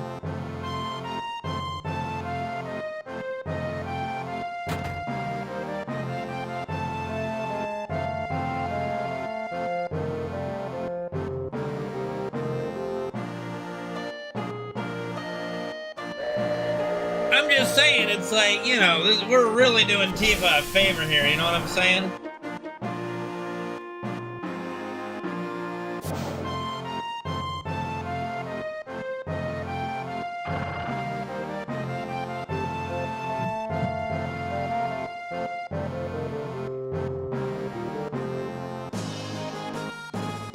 Let's think about that for a second. Let's think about the conversion ratio, okay? Let's do another deep dive into the guild economy, okay?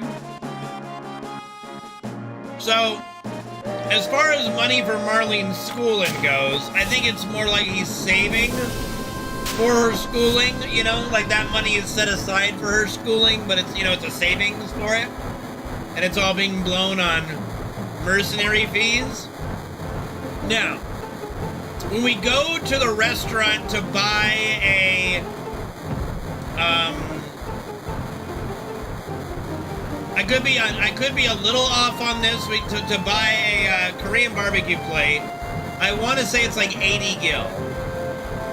Might be a little more, but so we spent like 80 gil on the Korean barbecue, and then it's 200 gil for a protein drink set. Then it's 80 gil for a single grenade. Something doesn't add up here. You can either buy a grenade or buy a Korean barbecue meal. Like, there's something a little screwy there with the economy.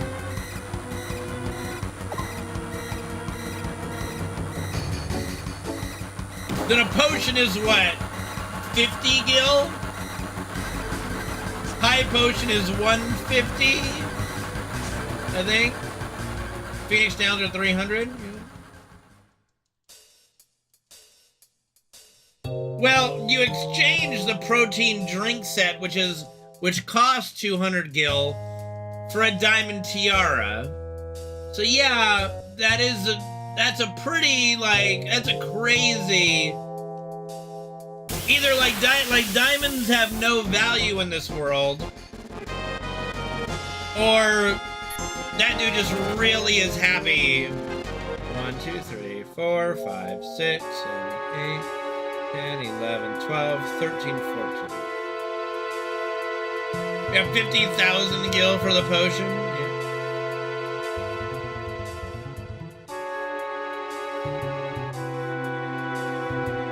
Oh, alright, Shaw, alright. And then we look at, like, the materia economy, which really, when you look at it, makes things look crazy. Because just to buy materia, it's like 700 gil, 750, 1,000 for a cover, and then, you know, you get up to where materia is really expensive. Like, I don't know, man. The economy is just fucking weird in this game.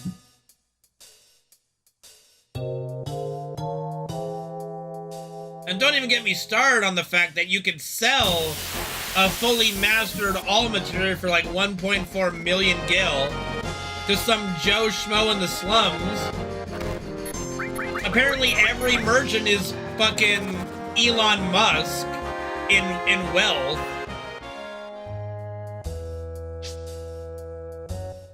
They could just afford to buy all these bad deals all the time.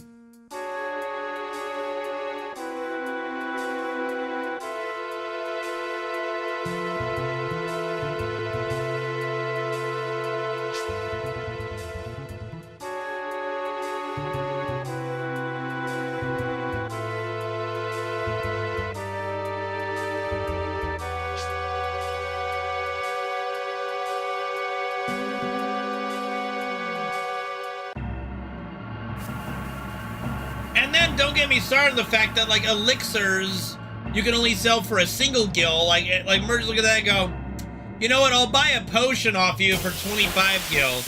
But for that elixir that heals everything fully, I'll give you a gil for it. Huh. You don't say.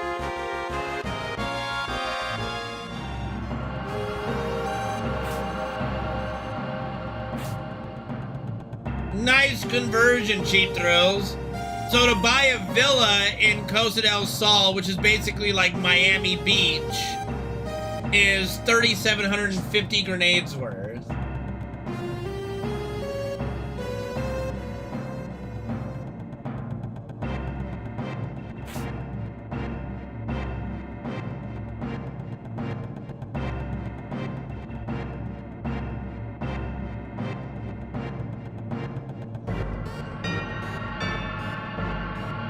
Definitely something screwy with the economy in this game.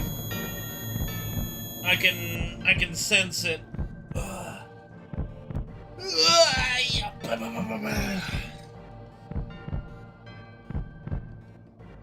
little weird.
4, 5, 6, 7, 8, 9, 10, 11, 12, 13, 14, 15, 16, 17, 18, 19, 21.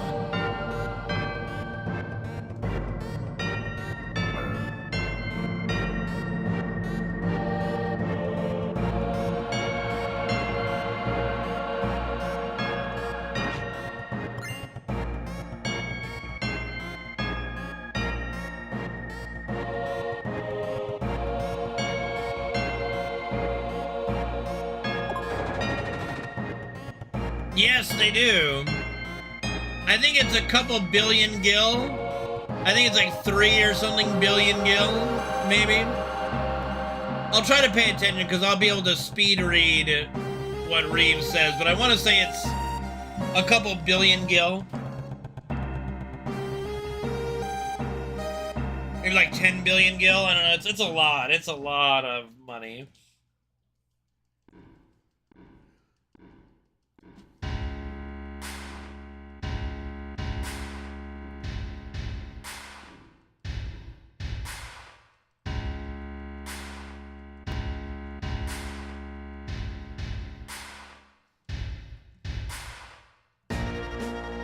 What I want to know, like what I want to get more of a deep dive into is how is Midgar so rich with Mako energy compared to everywhere else that it warrants having 8 reactors?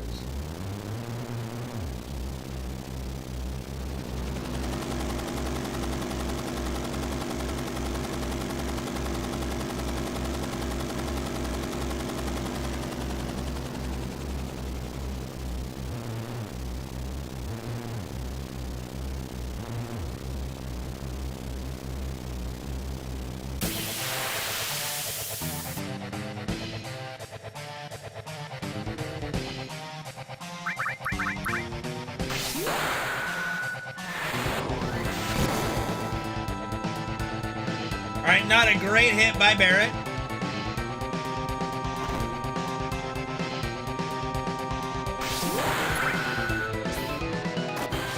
Not a great hit by Cloud either. We need Tifa to pick up the slack here if possible.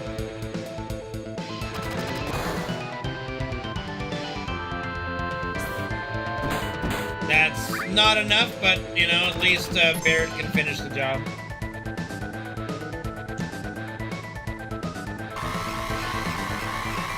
All 3 of my guys didn't bring it during that.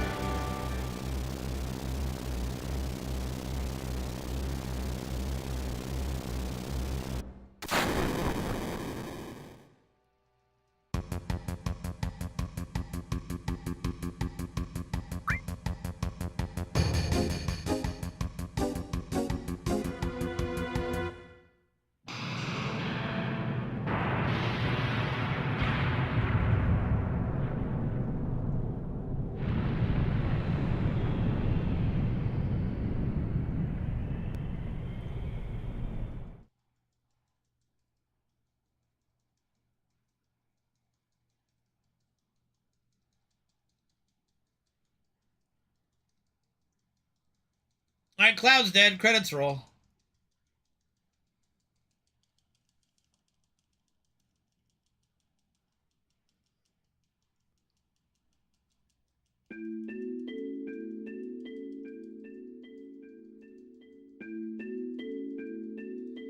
I firmly believe the only reason Cloud actually survives this is the Genova cells in his body. Like, it's really hard to tell Cloud's strength without having Genova and Mako infusion be brought up, you know?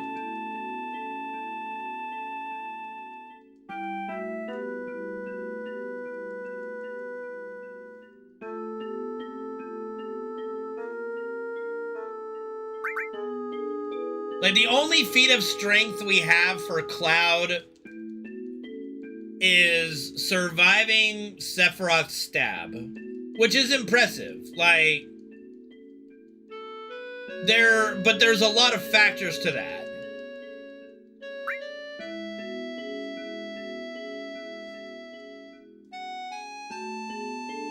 there's a million factors to that situation. Number one, like Sephiroth being overly cocky. He did, but again, there's a lot of factors that went into Cloud beating Sephiroth in the Nibelheim reactor, right? If we look at Cloud's factors, one, his adrenaline is through the roof right now. Like he is pissed. Sephiroth has killed his mom. He believes have just killed Tifa, the woman that he loves. Burned down his hometown. So Cloud is like pissed. Okay.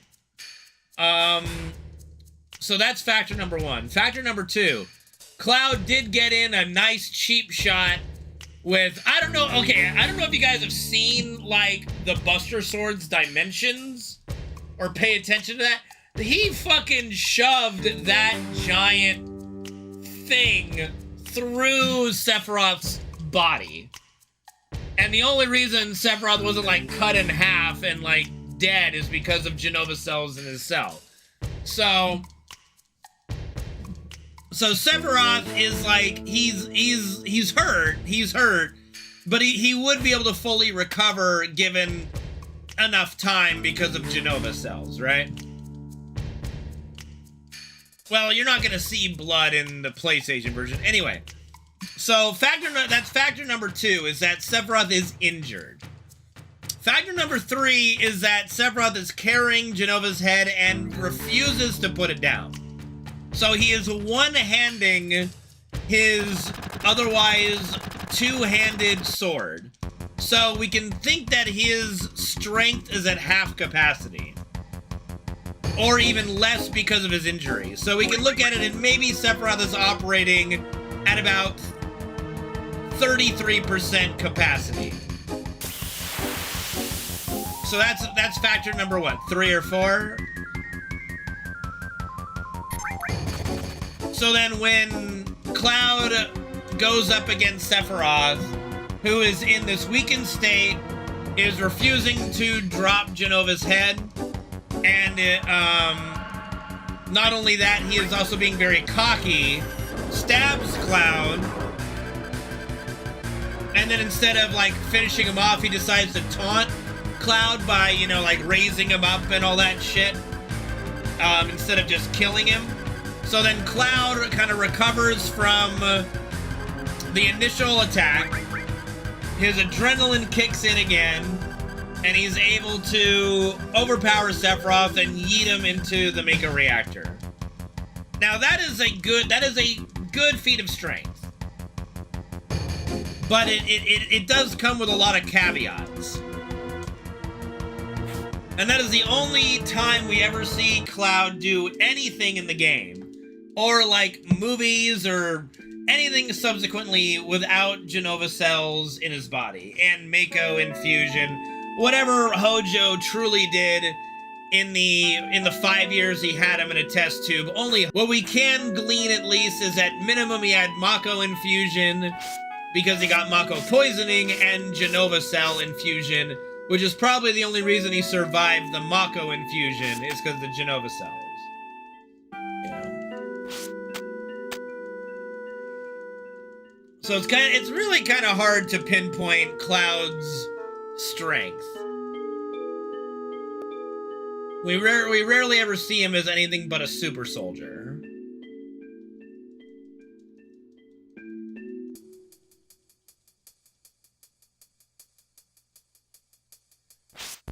I mean, adrenaline is the only thing that it could be in that scenario. Like, you know, anger, frustration, whatever's heightening his adrenaline there to make him be able to fight through the pain of being impaled by the Masamune, you know?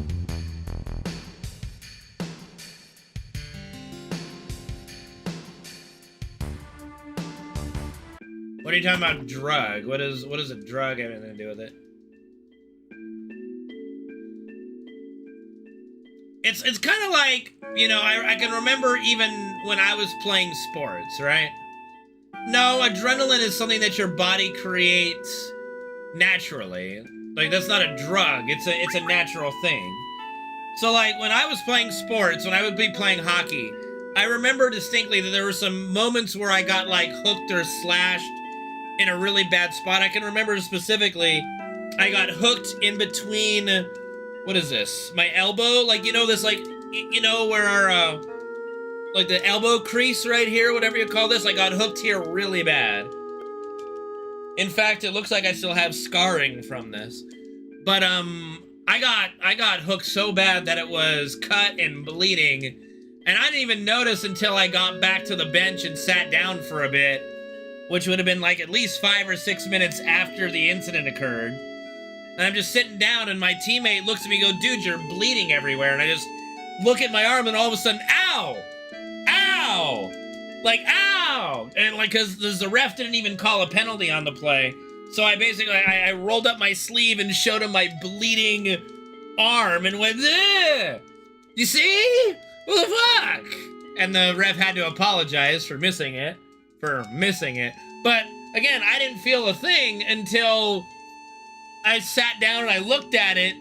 Otherwise, my adrenaline would have kept me from ever feeling that pain.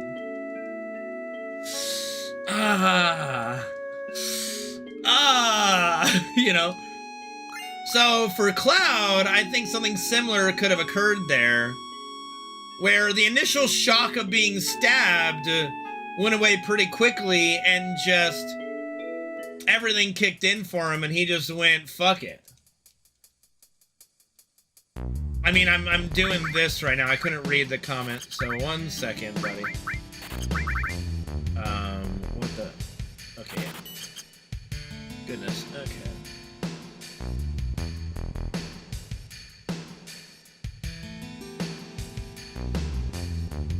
Yeah, it can be used. It can be used as a drug. No, it can be used as a drug. You can create an artificial adrenaline drug, but it's a natural occurring thing in our bodies. You wouldn't call something that you naturally create a drug unless you're using a supplement of it that does it artificially.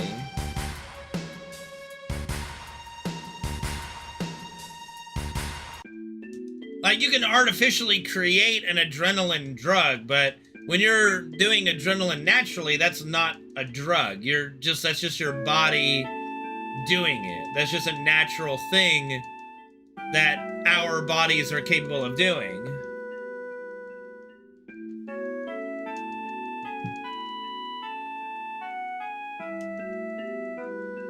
So yeah, I believe, to go all the way back, I do believe if Cloud was not a super soldier with Genova cells and all that crap, I think he would have died on that fall. Without question. Like, if Barrett takes that tumble, he's dead. Wedge takes that tumble, he's dead. You know, anybody that's not Cloud takes that tumble, maybe Tifa. Like, Tifa has shown to be able to survive those kind of things before. And also, she's very acrobatic, but she's probably dead too. But if any, like, of all the normal people, of all the normies in the party, Tifa would probably have the only chance of also surviving such a fall. Maybe, well, Red also. Like, Red because he's a fucking cat dog. Lab rat dog, anyway.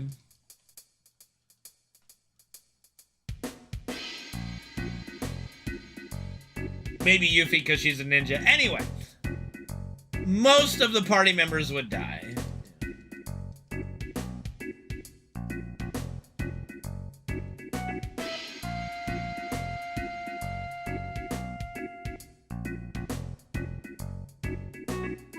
He does have a strong vitality stat, but I don't think that matters when fall damage is always percentage based, you know what I mean? Every game, fall damage is percentage based.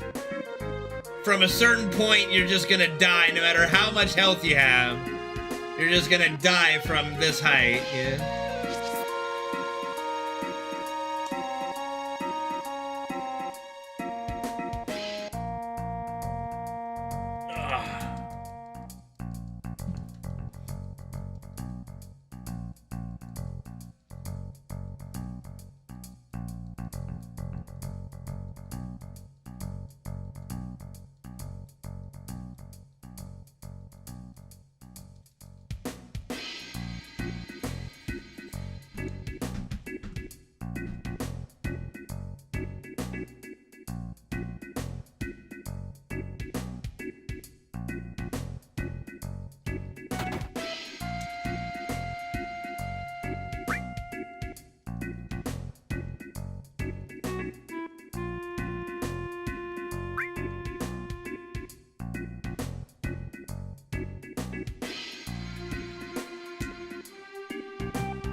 Yeah.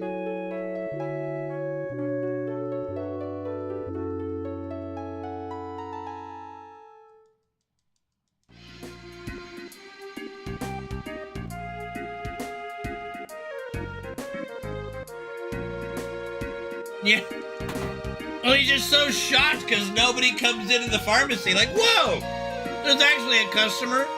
But it could also be that Cloud's coming in with a giant buster sword on his back. You know, we have to remember that, canonically anyway, Cloud's carrying a giant sword with him.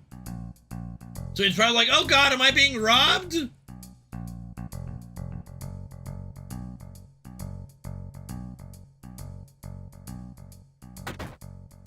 Like, can you imagine if you went to, like, Walmart and there was just some dude walking around with like, Guts' giant sword or Cloud's buster sword just on their back? Would you just be like, is something about to go down? Like, are we about to get, something's gonna go down right now?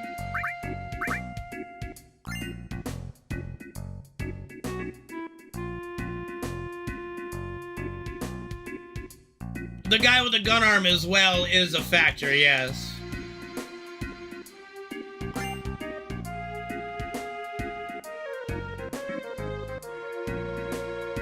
Pretty much, but like we never see anyone, at least in the OG, right? Kind of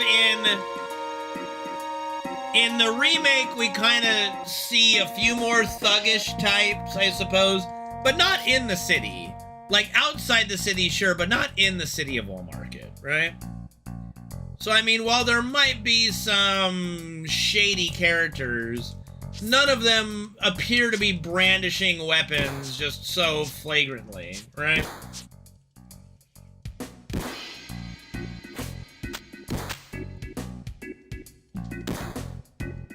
And I'm telling you, I think, like, if there's any place where somebody could get a gun surgically grafted to his arm, it's America in the next 50 years. Then you're gonna have to really wonder about that stuff. Like, imagine Barrett in America. Oh my goodness. Having a literal minigun strapped as his right hand. Good grief.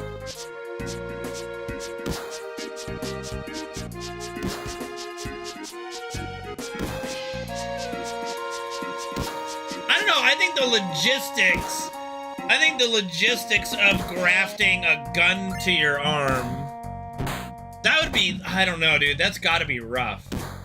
Like you gotta be, like, Barrett is really strong.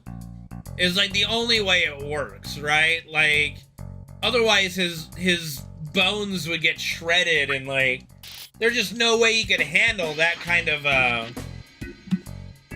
like, you've seen those videos of people that injure themselves just from the kickback of a gun that they're shooting. Imagine the kickback of your actual arm is a minigun. Like, the amount of strain on your body parts has to be insane.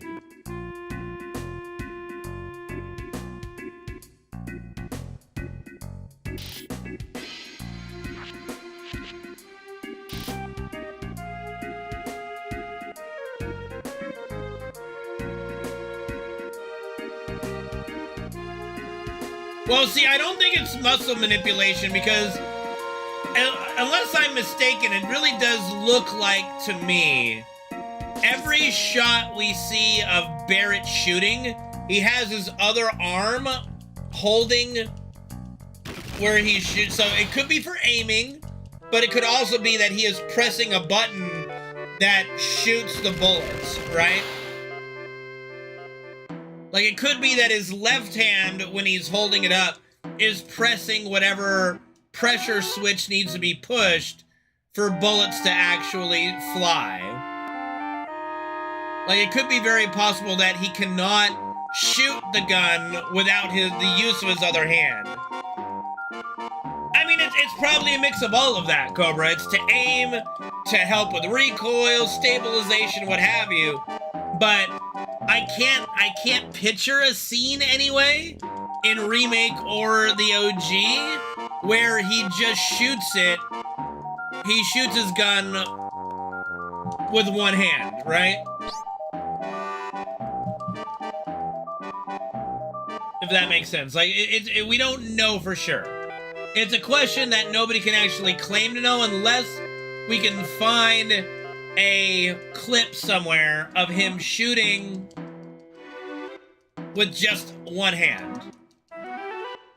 I mean, battle, FMV, remake cutscenes, all of it. Like, when you're in the remake, every time you shoot, he puts his hand up.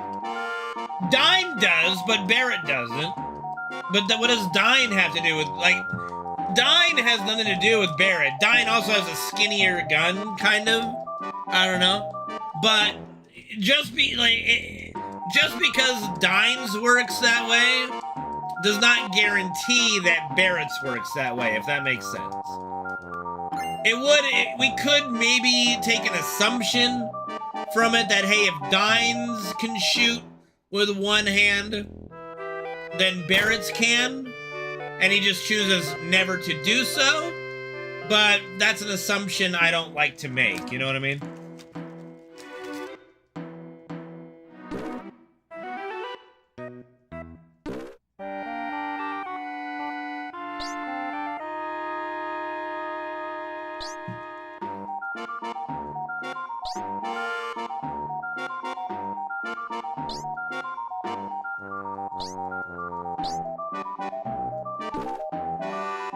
We don't know for sure, but we assume so.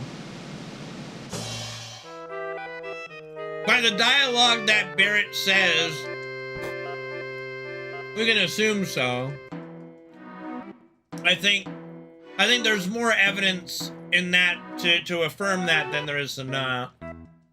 So that one's okay assuming. But still, we don't know for sure.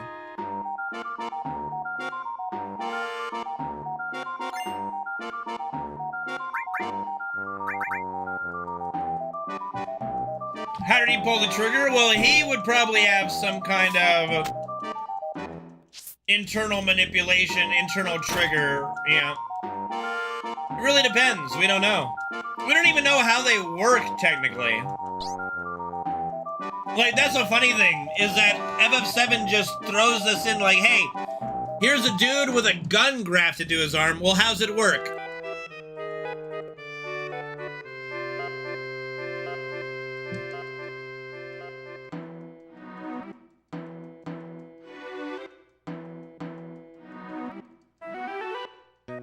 Makes sense, Nager, makes sense. How's it work? Yes.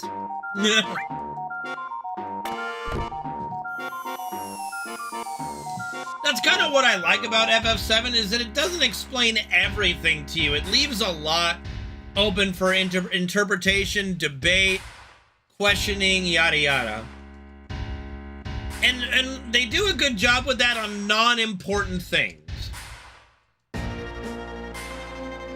They do a very good job of being clear with very important story elements and character development, things like that, but then the things that they're not clear on, it's okay. What's up, Shinto? Thank you for the good luck.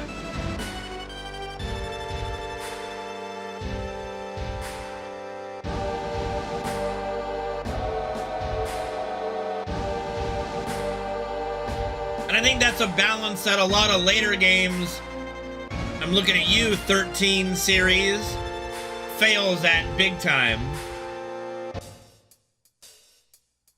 Like, it really is a miracle that we got such a good game out of FF7, considering all the development hell it went through and just the trials and tribulations of making it. We are truly fortunate to have gotten such a good game.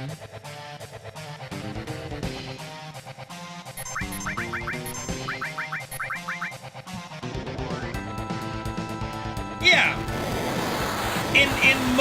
In some scenarios it's good. In some scenarios it's unacceptable, right?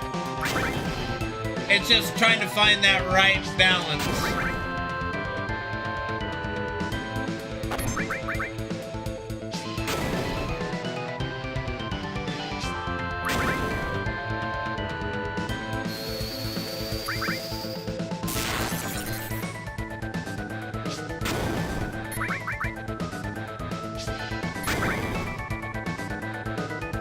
I can't really think of anything in Rebirth that's convoluted. I'm trying to think.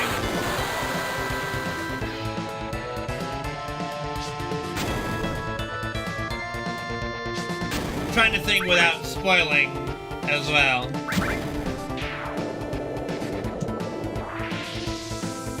The only thing that I think could be considered convoluted from Rebirth is just like a couple scenes dealing with like the alternate realities, and hopefully it gets at least somewhat of a decent payoff. But to me, that's not even a very important part of the game, so it doesn't really matter to me.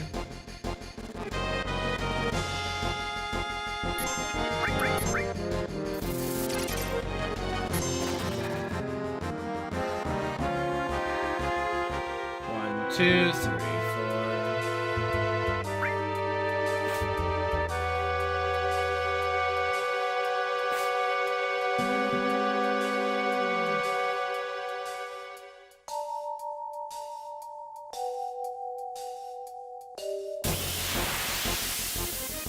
I mean, it could work, it could not. I honestly don't think the different timelines and things are that big a deal. I think we'll like learn what reasoning Sephiroth has for like fucking with these different timelines, and then I really don't think it's gonna be that big of a deal, I'll be honest.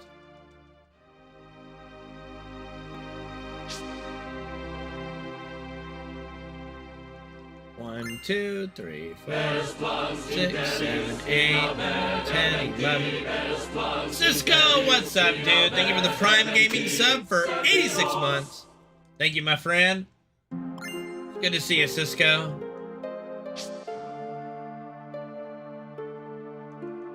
Like, if you remove some of just like the ghost things from Remake and Rebirth, it really follows the story 100%. There's very, very little, very small deviations that really don't mean anything. So it doesn't really bother me too much. We'll just have to see how important it actually is.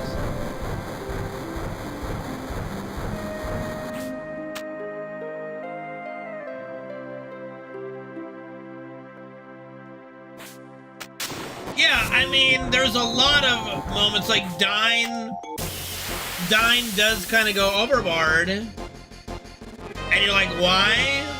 Don't know.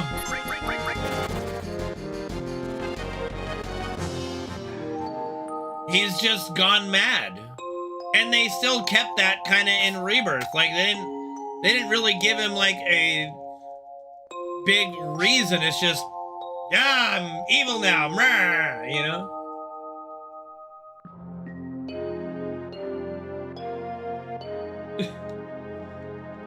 Yeah.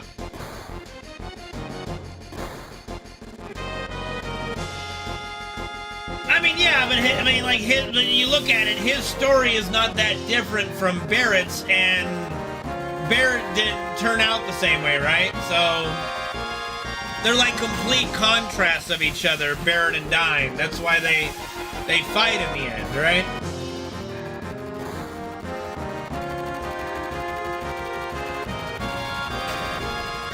Well, technically, so did Dyne. He just didn't know it.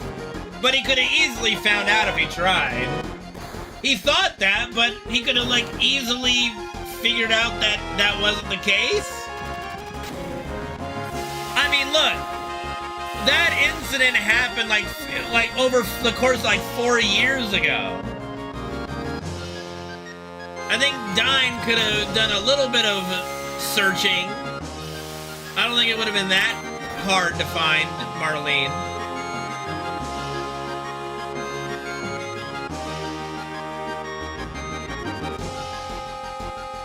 Mining coal in his condition?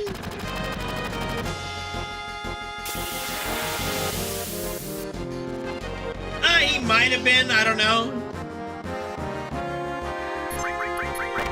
There's always that chance, but again, That's something that we don't ever get to know.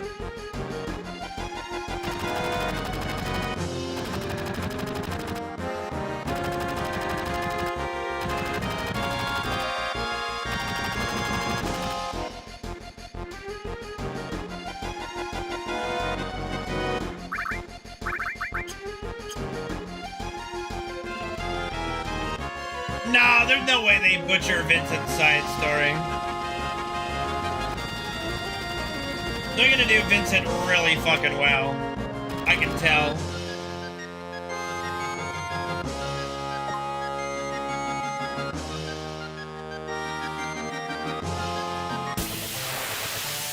I don't know. He was pretty buff. I don't think... I think if he was a vegetable for a while or in recovery, you know, he would have lost some of that bulk, right? I think he probably had some recovery time for sure, but not nearly the amount that you might think.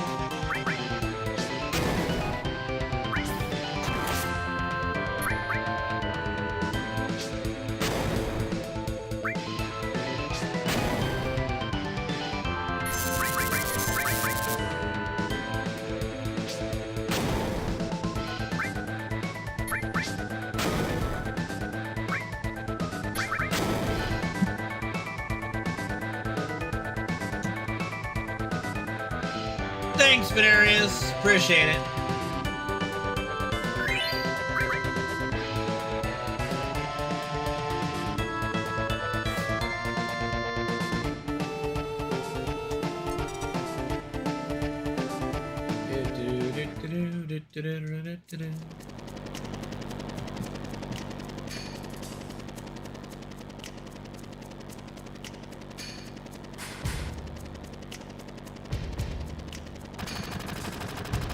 Honestly, like, here's the thing. I think Dine could have easily been a member of Avalanche.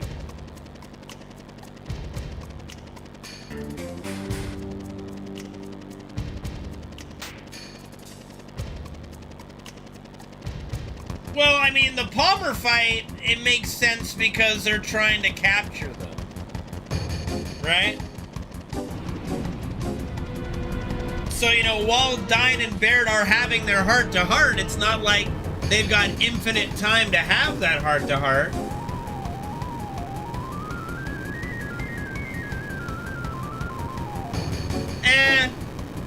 I don't think so. Not at that stage, I don't think. I think it makes more sense to get to do that fight and then leave and then enter the jungle than it does to be chased in the jungle. To me, you know. Well, he would join Avalanche to get revenge against Shinra. Like, here's what, you know. Here's what like would make sense, right? Dine gets his gun grafted for the same reason that Barrett does, to get revenge. And then what's the best way to get revenge against Shinra than to join Avalanche? And it's not like Avalanche isn't advertising everywhere, apparently. Right? So Dine could have easily joined a section of Avalanche and probably found Barrett, or at least heard about Barrett. Because, you know, like, there had to have been somebody in the Avalanche sect that had been like, yo, did you see this dude in Midgar? This big black man that's, like, buff as shit with a gun for an arm? Like, you think Dine would have just went, I wonder if that's Barrett. Like, there are so many, like, different scenarios that could have taken place where Dine could have found Barrett and found Marlene pretty early on, you know? No, I did not download Before Crisis. Not yet.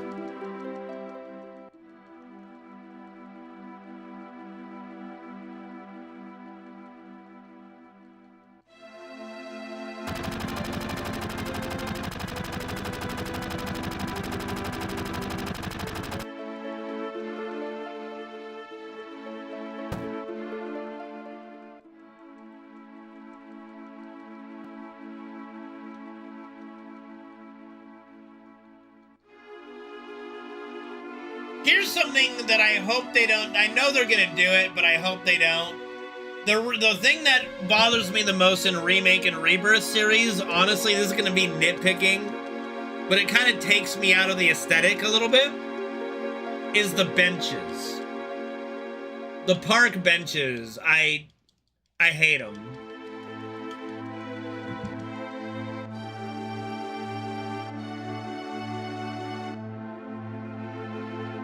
Like, you're going through the Cave of Gi, and right before the Gi attack fight, there's just a bench and a vending machine. It doesn't make any sense, man. What's a bench and a vending machine doing in a fucking cave?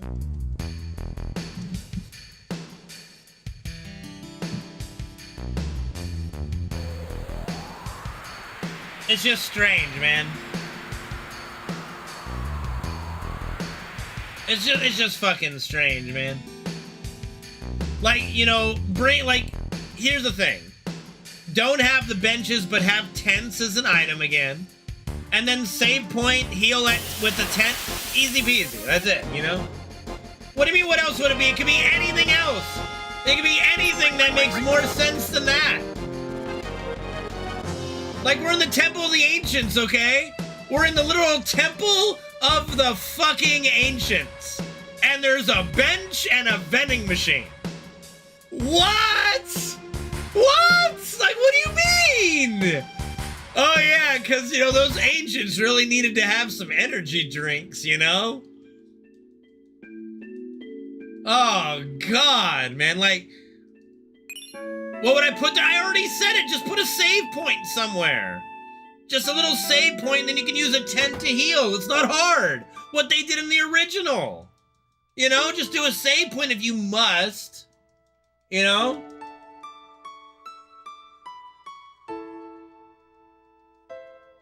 But you can't tell me, in all seriousness, that going through certain sections in the game and just random bench and vending machine doesn't just completely take you out of the immersion.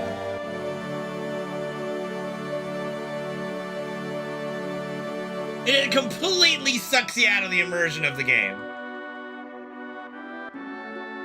It's like, oh, I'm in the temple going through, about to fight Demon's Gate. Ooh, a bench and a vending machine. It just takes you out of the immersion. Yes, you think it's funny because of how absurd it is, of how silly it looks.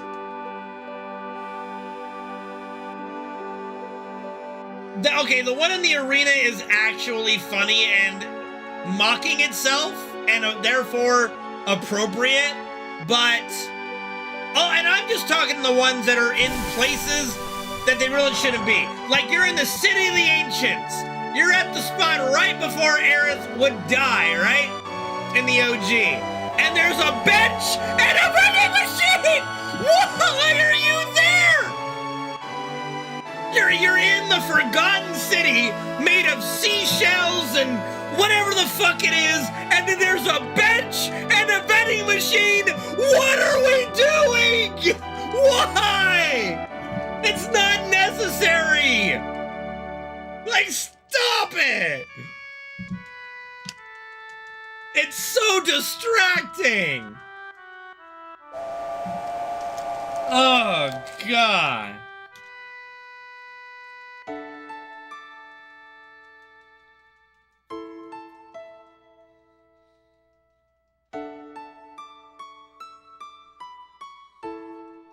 On the fucking folio machine.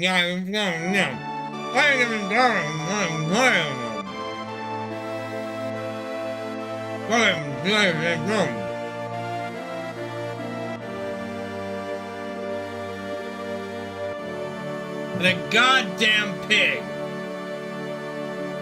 Is this a restream of the Olympiads? No. No. Oh yeah, you're right, you know. I mean, at least what they could do, if they really insisted on at least a bench there, like, forget the vending machine, forget the folio machine. There's no excuse for those. But at least for, like, the healing bench, just do something that makes sense in the area you're in. Like you're in the Cave of Gi, maybe a little campfire there, like just some place that you could sit in front of that would make sense, you know, just a little thing there. You're in the City of the Ancients, there's a little seashell bed or something to lay on. You know, that's fine. But they don't even try. They don't even try. It's just the most out of place thing. Bench, vending machine, folio machine in the most awkward places, and it's so distracting. It's so distracting. It's like, here I am, totally immersed in Rebirth, having the time of my life, and then why the fuck is there a bench and a vending machine here? Like, are you fucking kidding me? I guess the ancients really needed to take a nap. Did I even? No. What sense does that make?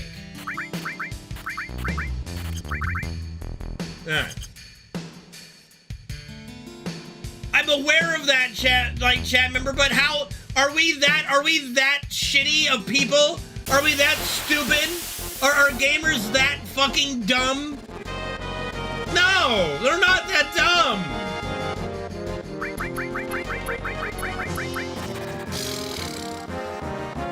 Y'all are part of the problem, okay? You guys are part of the problem. Jesus Christ.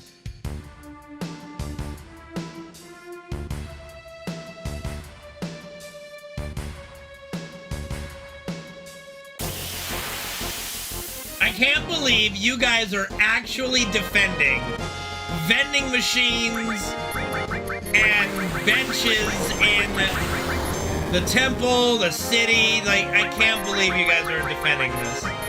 This is insanity. Can I run away, please? Thank you.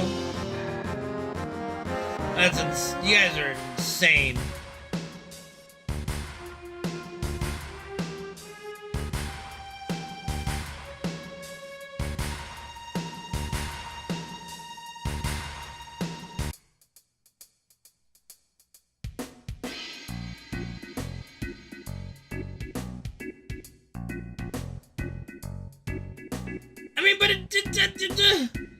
But no! Like, you can, okay, again, you can do it, but make it aesthetically at least make sense. Like, don't take me out of the immersion of it. Like, at least make it look like it belongs in the environment. That's all I ask. That's not a big ask, is it? If you insist upon having a bench, a vending machine, and a folio machine, then at least find a way to make it aesthetically make sense in the area that you're in. Or just have a bench. You don't need a folio and a vending machine with every single bench. You don't. A bench is enough, and you can make the bench look like an area in there that would fit.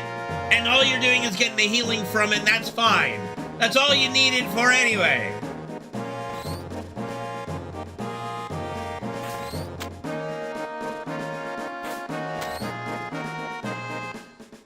I mean, yeah, he's an ancient with magical powers, yeah. That makes more sense than a fucking bench. Yeah, Shinto, it does make much more fucking sense.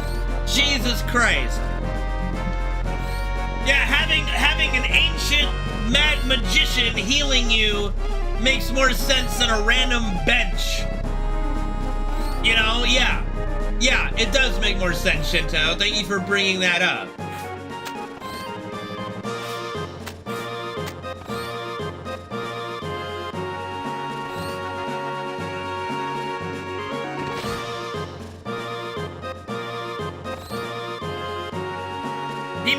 He's the Gandalf the Grey in this game. It's not Gandalf the Great, motherfucker. It's Gandalf the Grey.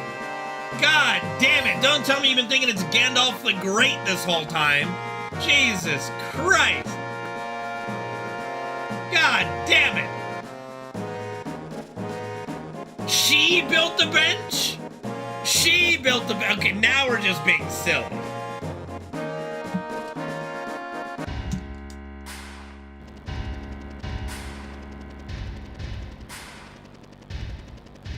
Okay, nobody's disputing whether Gandalf is awesome, okay?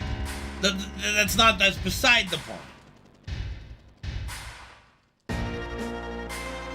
The point is, yes, in a fantasy world, having some ancient magic user heal your party makes a lot more sense than a random out-of-place modern bench and vending machines in an ancient city that hasn't been seen for thousands of years.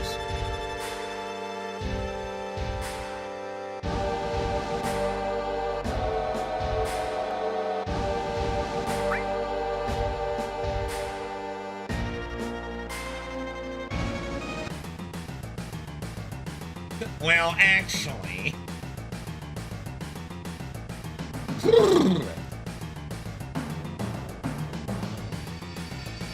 Another thing. We get attacked by 4 guards and there's 2 guys that fights us. What the fuck's up with that? What the fuck's up with that? Where'd the other 2 go?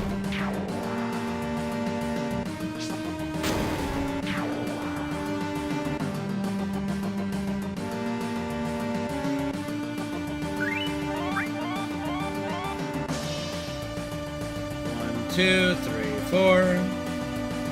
Their shift ended. Oh, shift's over.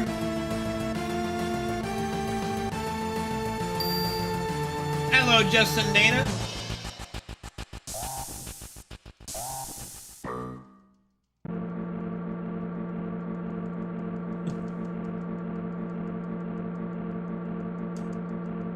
And so far, Mr. Schaefer is winning because he's nearest to the door.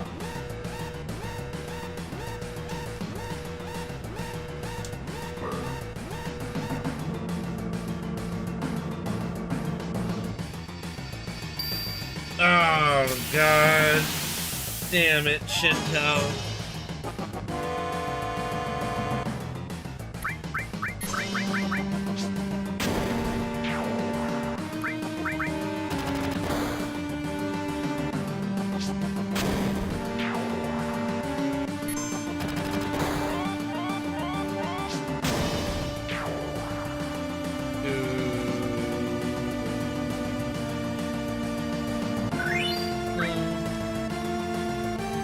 God damn it, audio!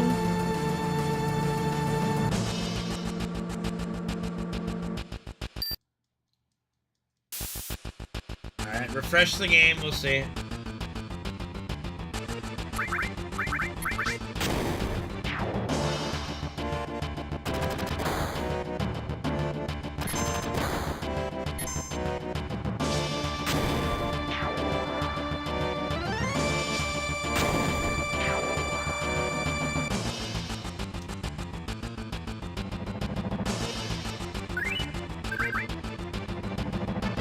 We're not, it's not looking like we're gonna have a good... Okay, never mind. Alright, that was a good jump. If we can get 1 manager, we'll be in good shape here. That would be nice.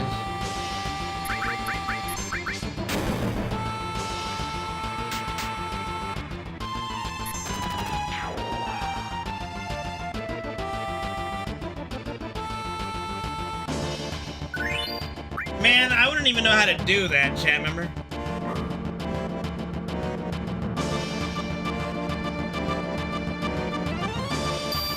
If we can get up to floor 59 from here, then we're fine. Otherwise, we'll lose a bit of time.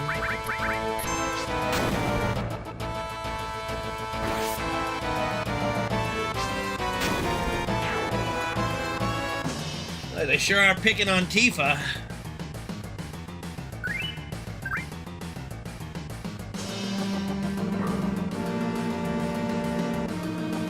Well, that's a bummer.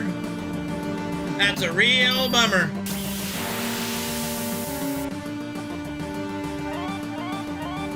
That's a real fucking bummer.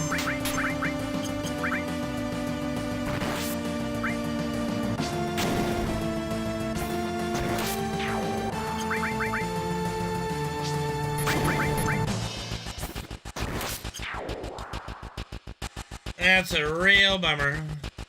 One of the rare losing time elevators.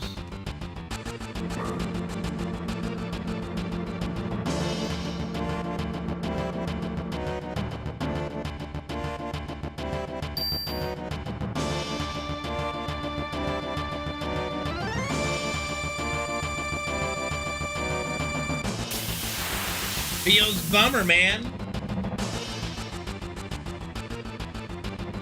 Losing time.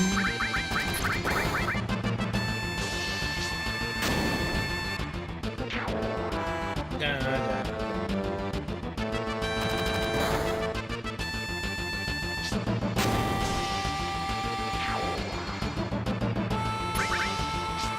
Losing a lot of time, bro. Holy shnikes.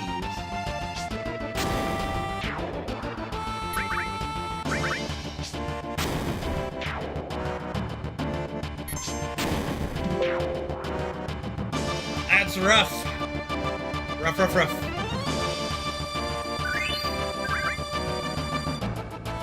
It is a little late to reset.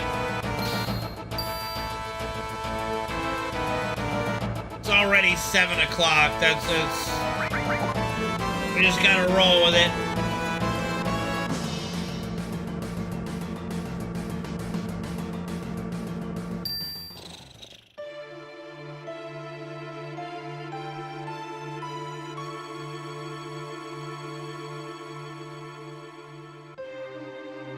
It's always the hope, Bunnin.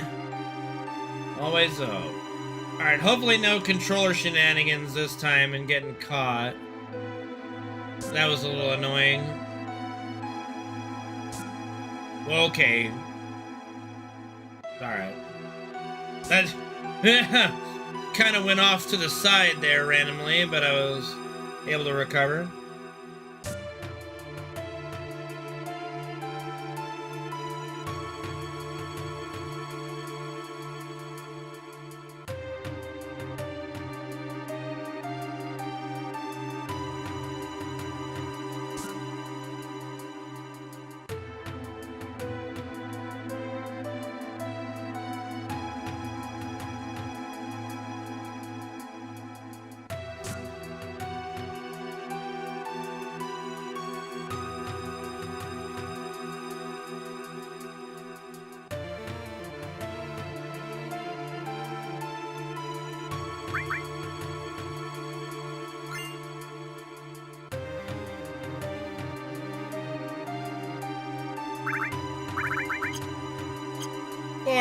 For Mako, Mako, Mako, Mako, Mako.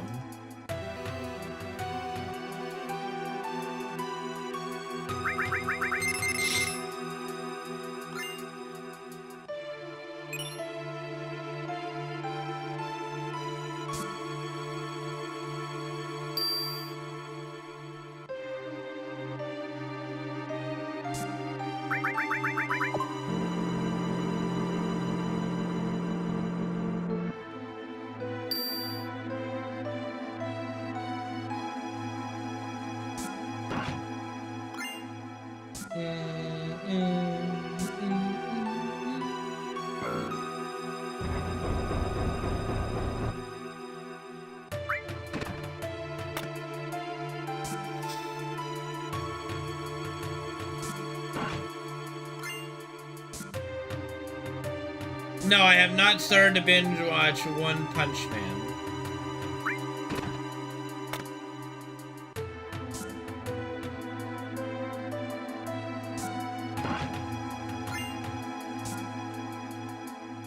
You'll be the first to know if I do. What's up, Penguin?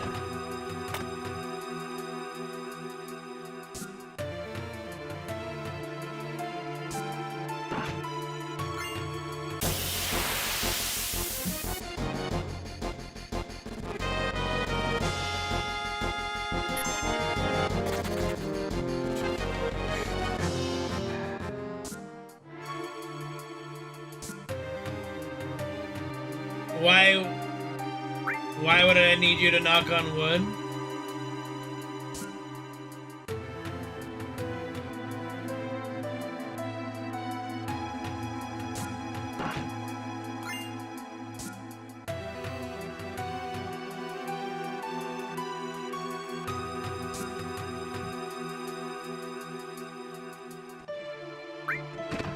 Oh dear. Oh dear, you just had to, didn't you? Oh dear. Penguin, what have you done?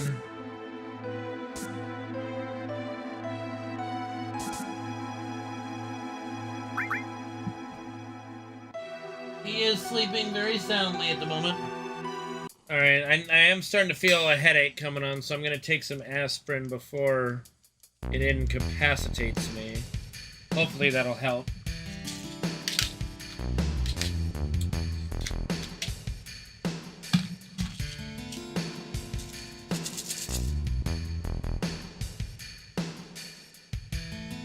That should be good enough.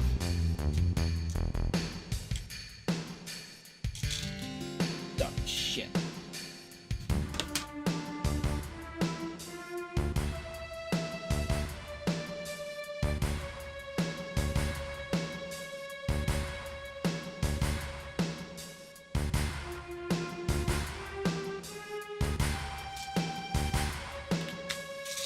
Alright.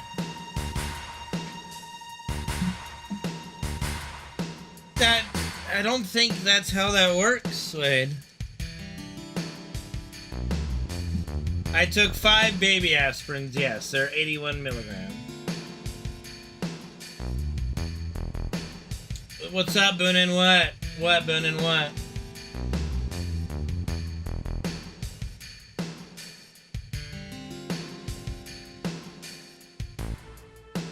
I have not watched Psychopaths, no.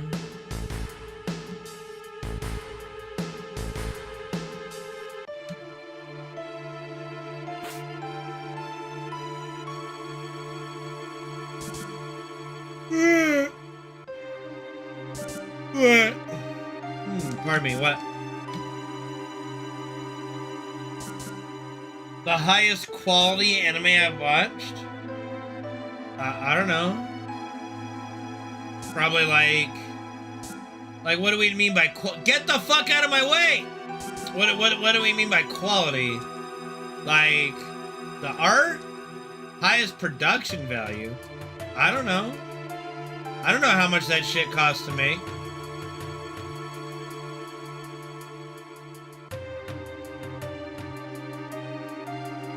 Do I remember when it, yeah, I mean, I remember watching SAO. I don't know if I watched it when it came out, but I remember watching it, you know. I mean, no anime has 45-minute episodes unless they're like OVAs or Ultimates. Like, that doesn't make any sense. Like, no anime series is 45-minute episodes. No, they don't. No, they don't.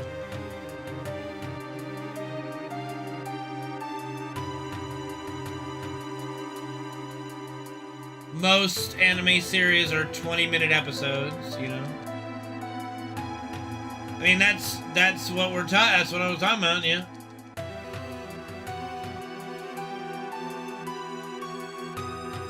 The only anime that I've watched that fits that description would be like Hellsing Ultimate, that are like 45-minute to an hour episodes, I guess.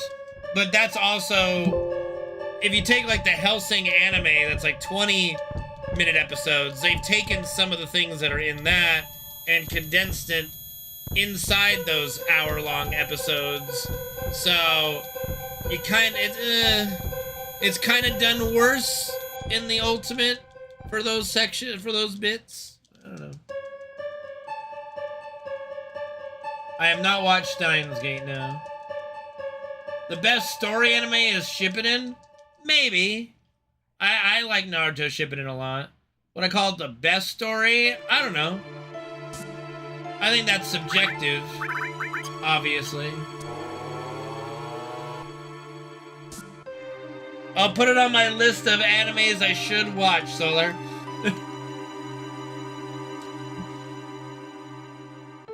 Like, I mean, I don't think that there's an anime I would watch besides School Days that I was forced to against my will to watch. that I haven't enjoyed the story of, because story is my big thing. So if I don't like the story, I'm probably not finishing it or even bothering with it, right? I would say I cried a lot more watching Fairy Tail than I did watching Naruto Shippuden. But that's not to say that there weren't some good moments. I'm trying to think of a crying moment in Shippuden.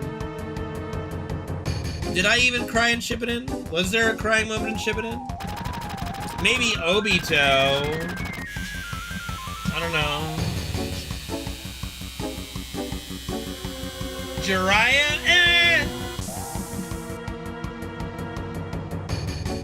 Maybe because I didn't watch OG Naruto to get to know Jiraiya more. It didn't hit me too hard, no.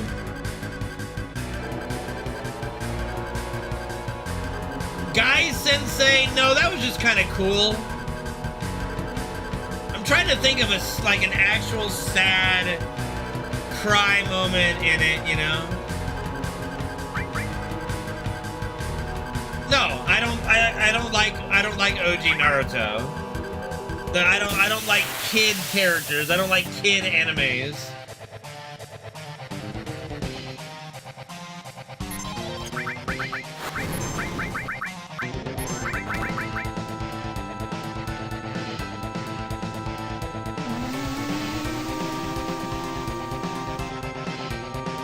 At least in Shippuden, they're older.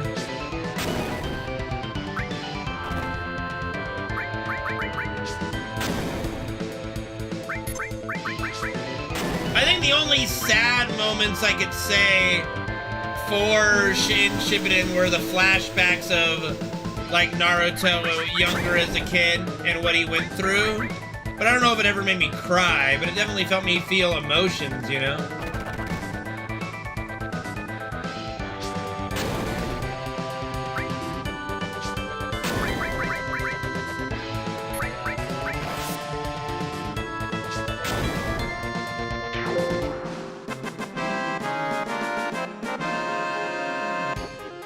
No, I've tried watching the original Dragon Ball, and I just don't like it. I just don't like the tone, I don't like the characters, and it's kind of hard to go to watch Dragon Ball after watching, like, the epicness that is Dragon Ball Z and just seeing, you know, some dude in a, what is it, a demon Speedo or something? I don't know, a leotard? I don't know, seeing Krillin as kind of a little, like a dick. I don't know, man. It's just OG Dragon Ball, I can't do it. Yeah, I don't find it that funny, I guess.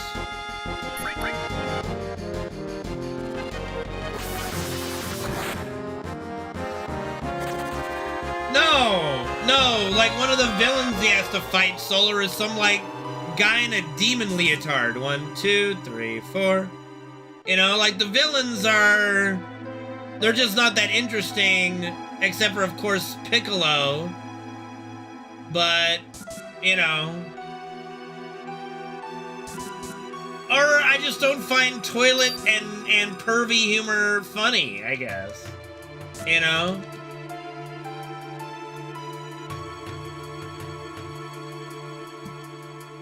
Like Goku looking up Bulma's panties or whatever and smacking her vajayjay. No, it's not funny. It's not funny. And then Master Roshi being even more pervy than in Dragon Ball Z, which is hard to do. I don't know, man. Just not my thing.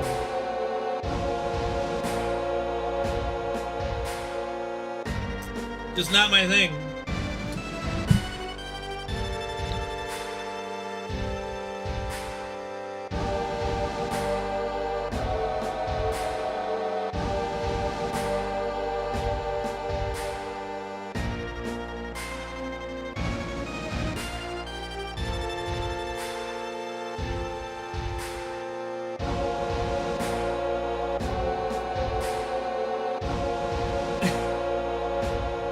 Gabe, I don't think your explanations is having the desired effect.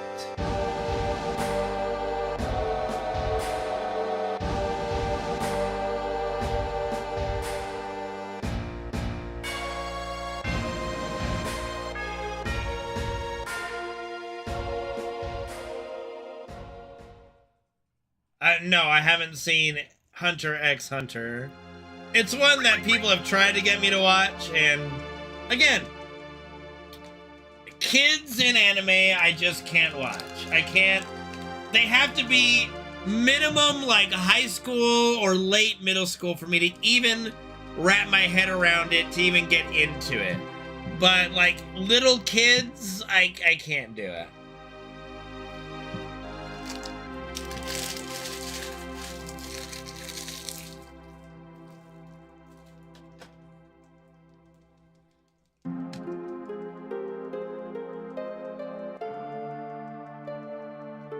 That doesn't make it any better, though, Penguin.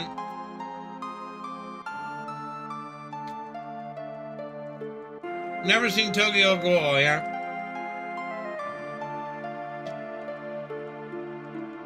Like, I watched Pokemon when I was a kid because I was a kid. Alright? But I can't watch Pokemon as an adult now. Not only that, I go like, Ash is a cheater.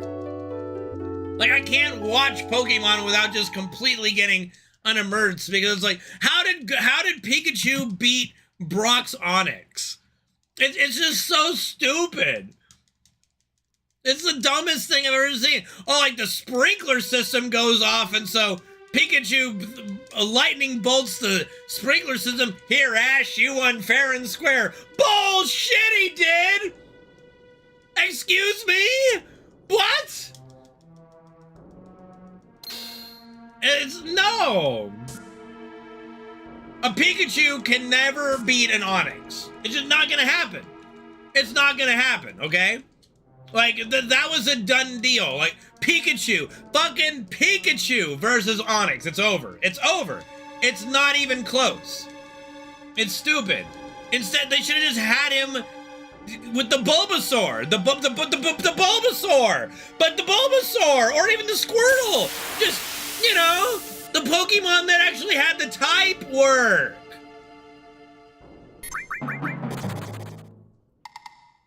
I mean, no, that logic that is a very separate logic system, Solar. There wasn't an extra, like, there was no extra factor, like a piece of shrapnel didn't fall from the reactor to hit Sephiroth to make him go tumbling off the reactor, like, and give Cloud an opportunity to push him or anything, okay? It's not even the same thing.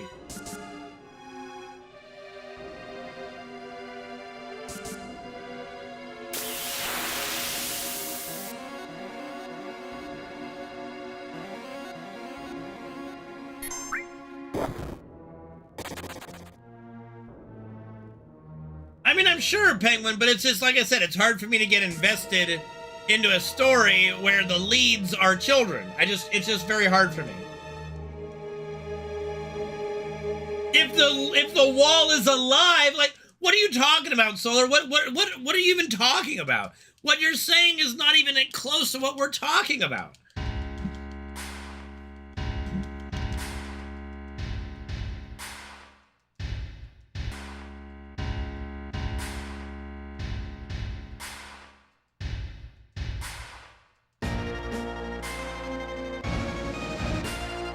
It literally is called Demon Wall. What do you think? Jesus, Shinto.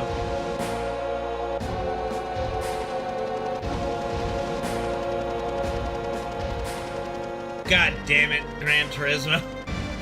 Now I can't unsee Demon's Gate's head as a penis. Thank you.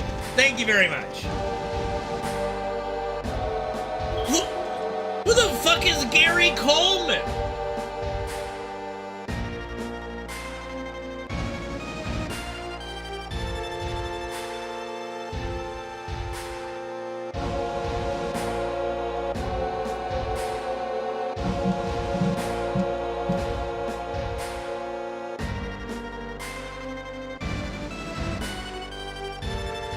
Yeah, those are called kids, but that's a child, you know, that's kids.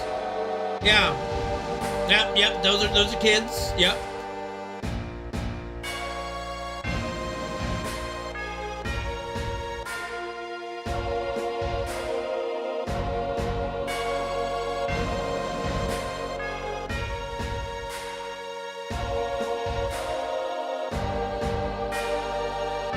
I mean, it's not semantics when it's just true.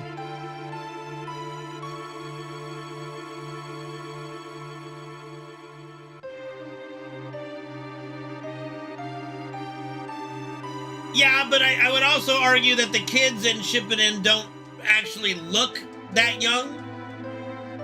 Whereas I have seen some of the characters for Hunter x Hunter and they're like 3 feet tall. Like they look like little kids. So I mean, part of that is design. Like, I would say the kids in Attack on Titan are also drawn to look a lot more adult-like. Right? It's a main fucking character, Penguin! Like, I'm fucking sorry. What do you want from me?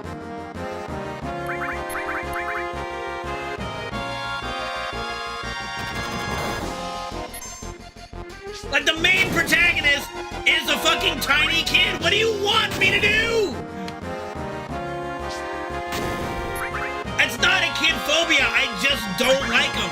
I just can't take the anime seriously when the people that are supposed to be saving the world are I can punt a fucking football field distance away from me. It just doesn't work. Yes, of course. What do you mean, no? What is Jujutsu no Kaisen? I've watched Jujutsu Kaisen. What the fuck is Jujutsu no Kaisen? Whatever the fuck they're doing, Penguin, whatever journey they're on, it's hard for me to take seriously when the words that are coming out of their mouth are those, like, there's a little kid.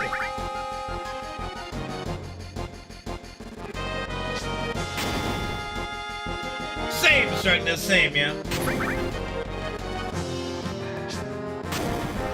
And what does Jujutsu Kaisen have to do with this? Like, they're like in high school.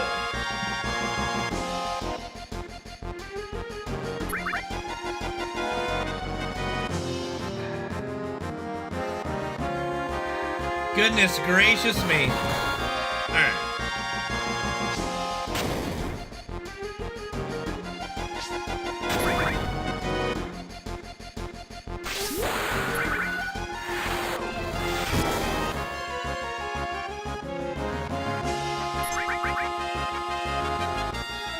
Well, yeah, I mean, I've watched Jujutsu Kaisen. Yeah, sure.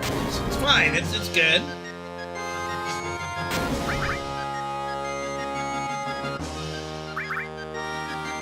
No, I've watched through Attack on Titan. You know. I already explained that one. If you didn't listen, I can't help it.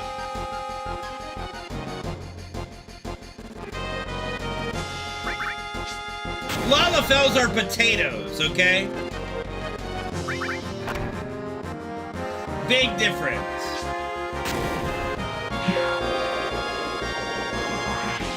They're spuds.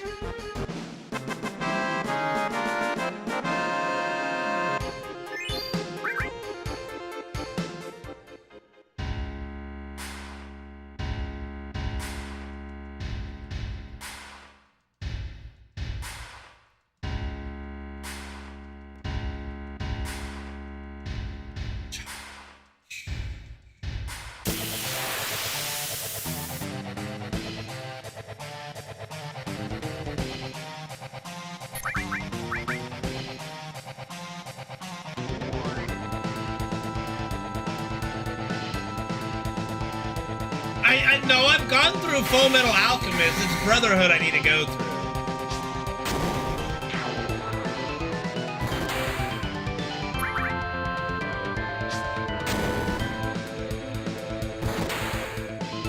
Yeah, no, I've done all of Full Metal Alchemist, yeah. It was pretty good. It was alright, you know.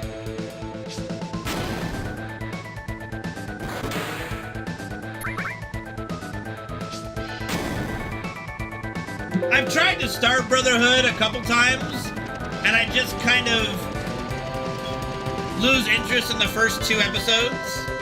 I think I just need to wait a little bit to completely forget about Full Metal Alchemist and then just watch Brotherhood. What the fuck?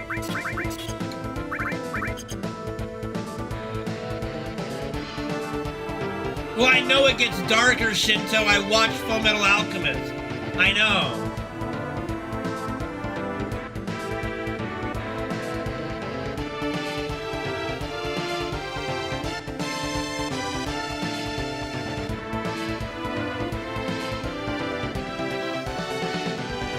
Attack on Titan is, I think it's really good. I think the ending didn't really hit. Unfortunately, I think it just took way too long to get it out. But I definitely, I remember watching the first episode and getting, goosebumps when Aaron's mother gets eaten by the Smiling Titan, you know?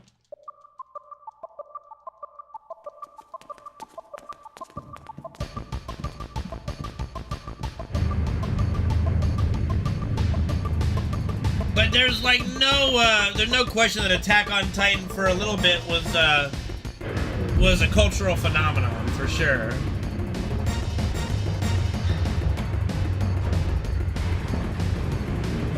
You know what, Magic Dolphin? That's neat, I guess. Good for you.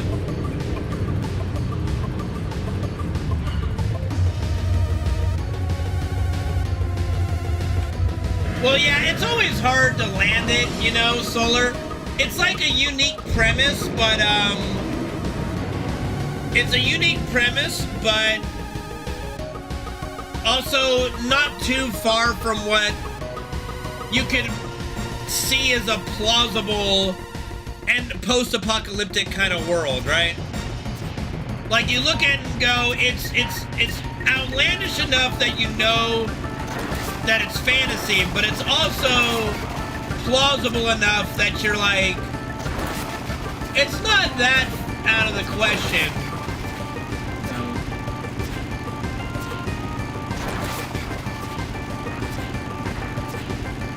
I think that the basement payoff was actually really well done.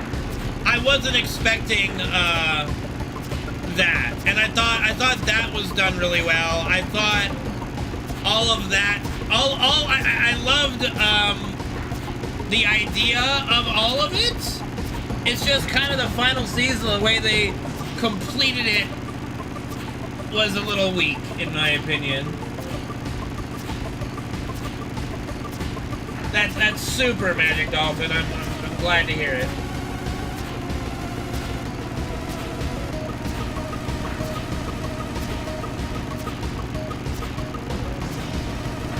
No, I have no idea. No.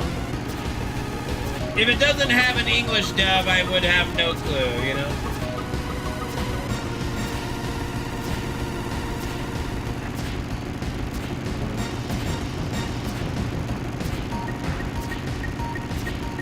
Okay, well, it's got a very Japanese name, so it'd be very difficult for me to find something like that. Because I would look at that title and go, I don't know what that is. I have been made to watch Code Geass Lelouch of the Rebellion, which is okay. It's fine. I liked it, but I don't think it's amazing or anything. But it's fine.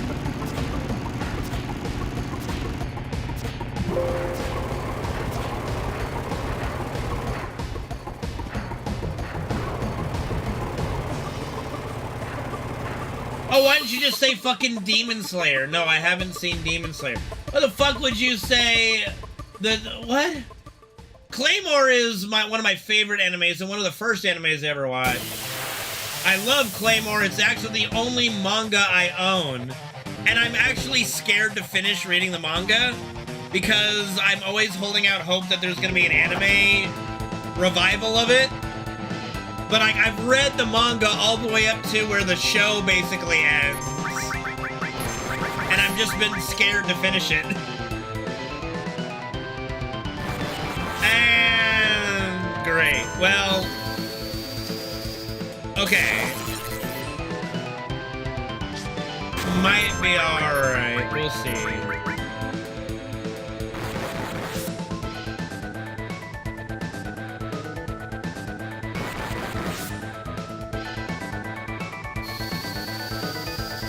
I really like Claymore. I think it's very good. It's a very cool concept. It's a very cool, like, it's a kind of a unique and cool concept to me.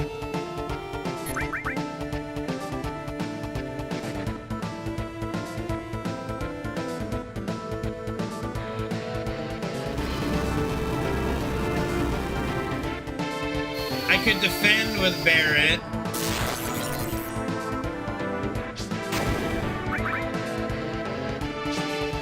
Or just let him die.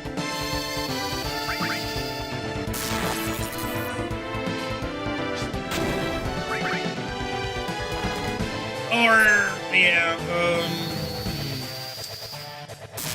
this could be bad.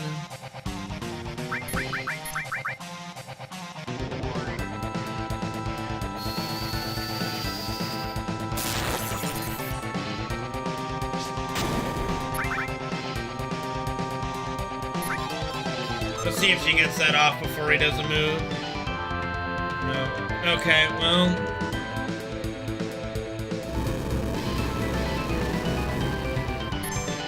Okay, well, that's unfortunate, isn't it?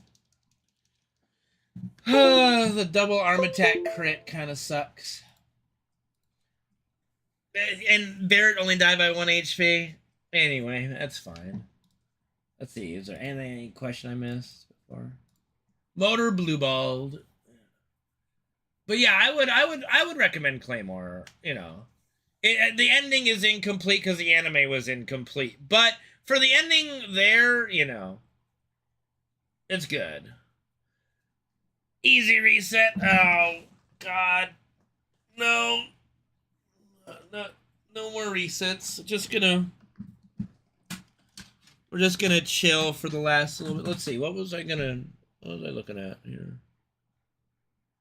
No, I have not watched My Hero Academia. Same issue. The main character looks a little too young for me to enjoy.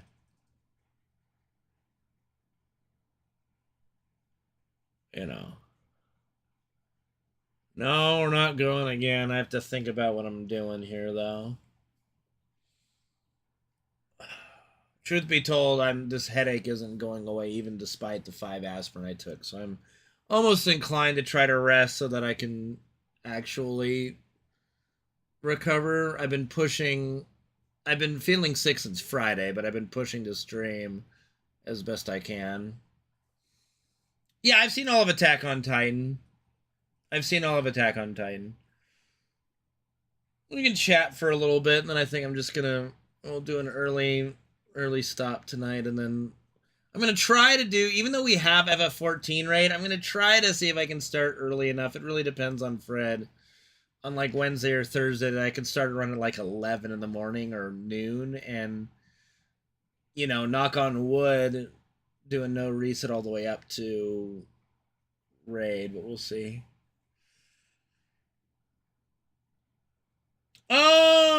Well, like I said, like kids in let's see, in America, freshman year I would have been 15,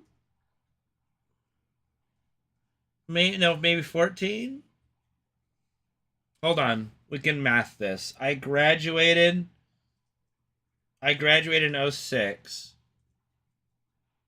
and I was born in 87, so I would have been 19 when I graduated. Therefore, I would have been 15 when I went into my freshman year.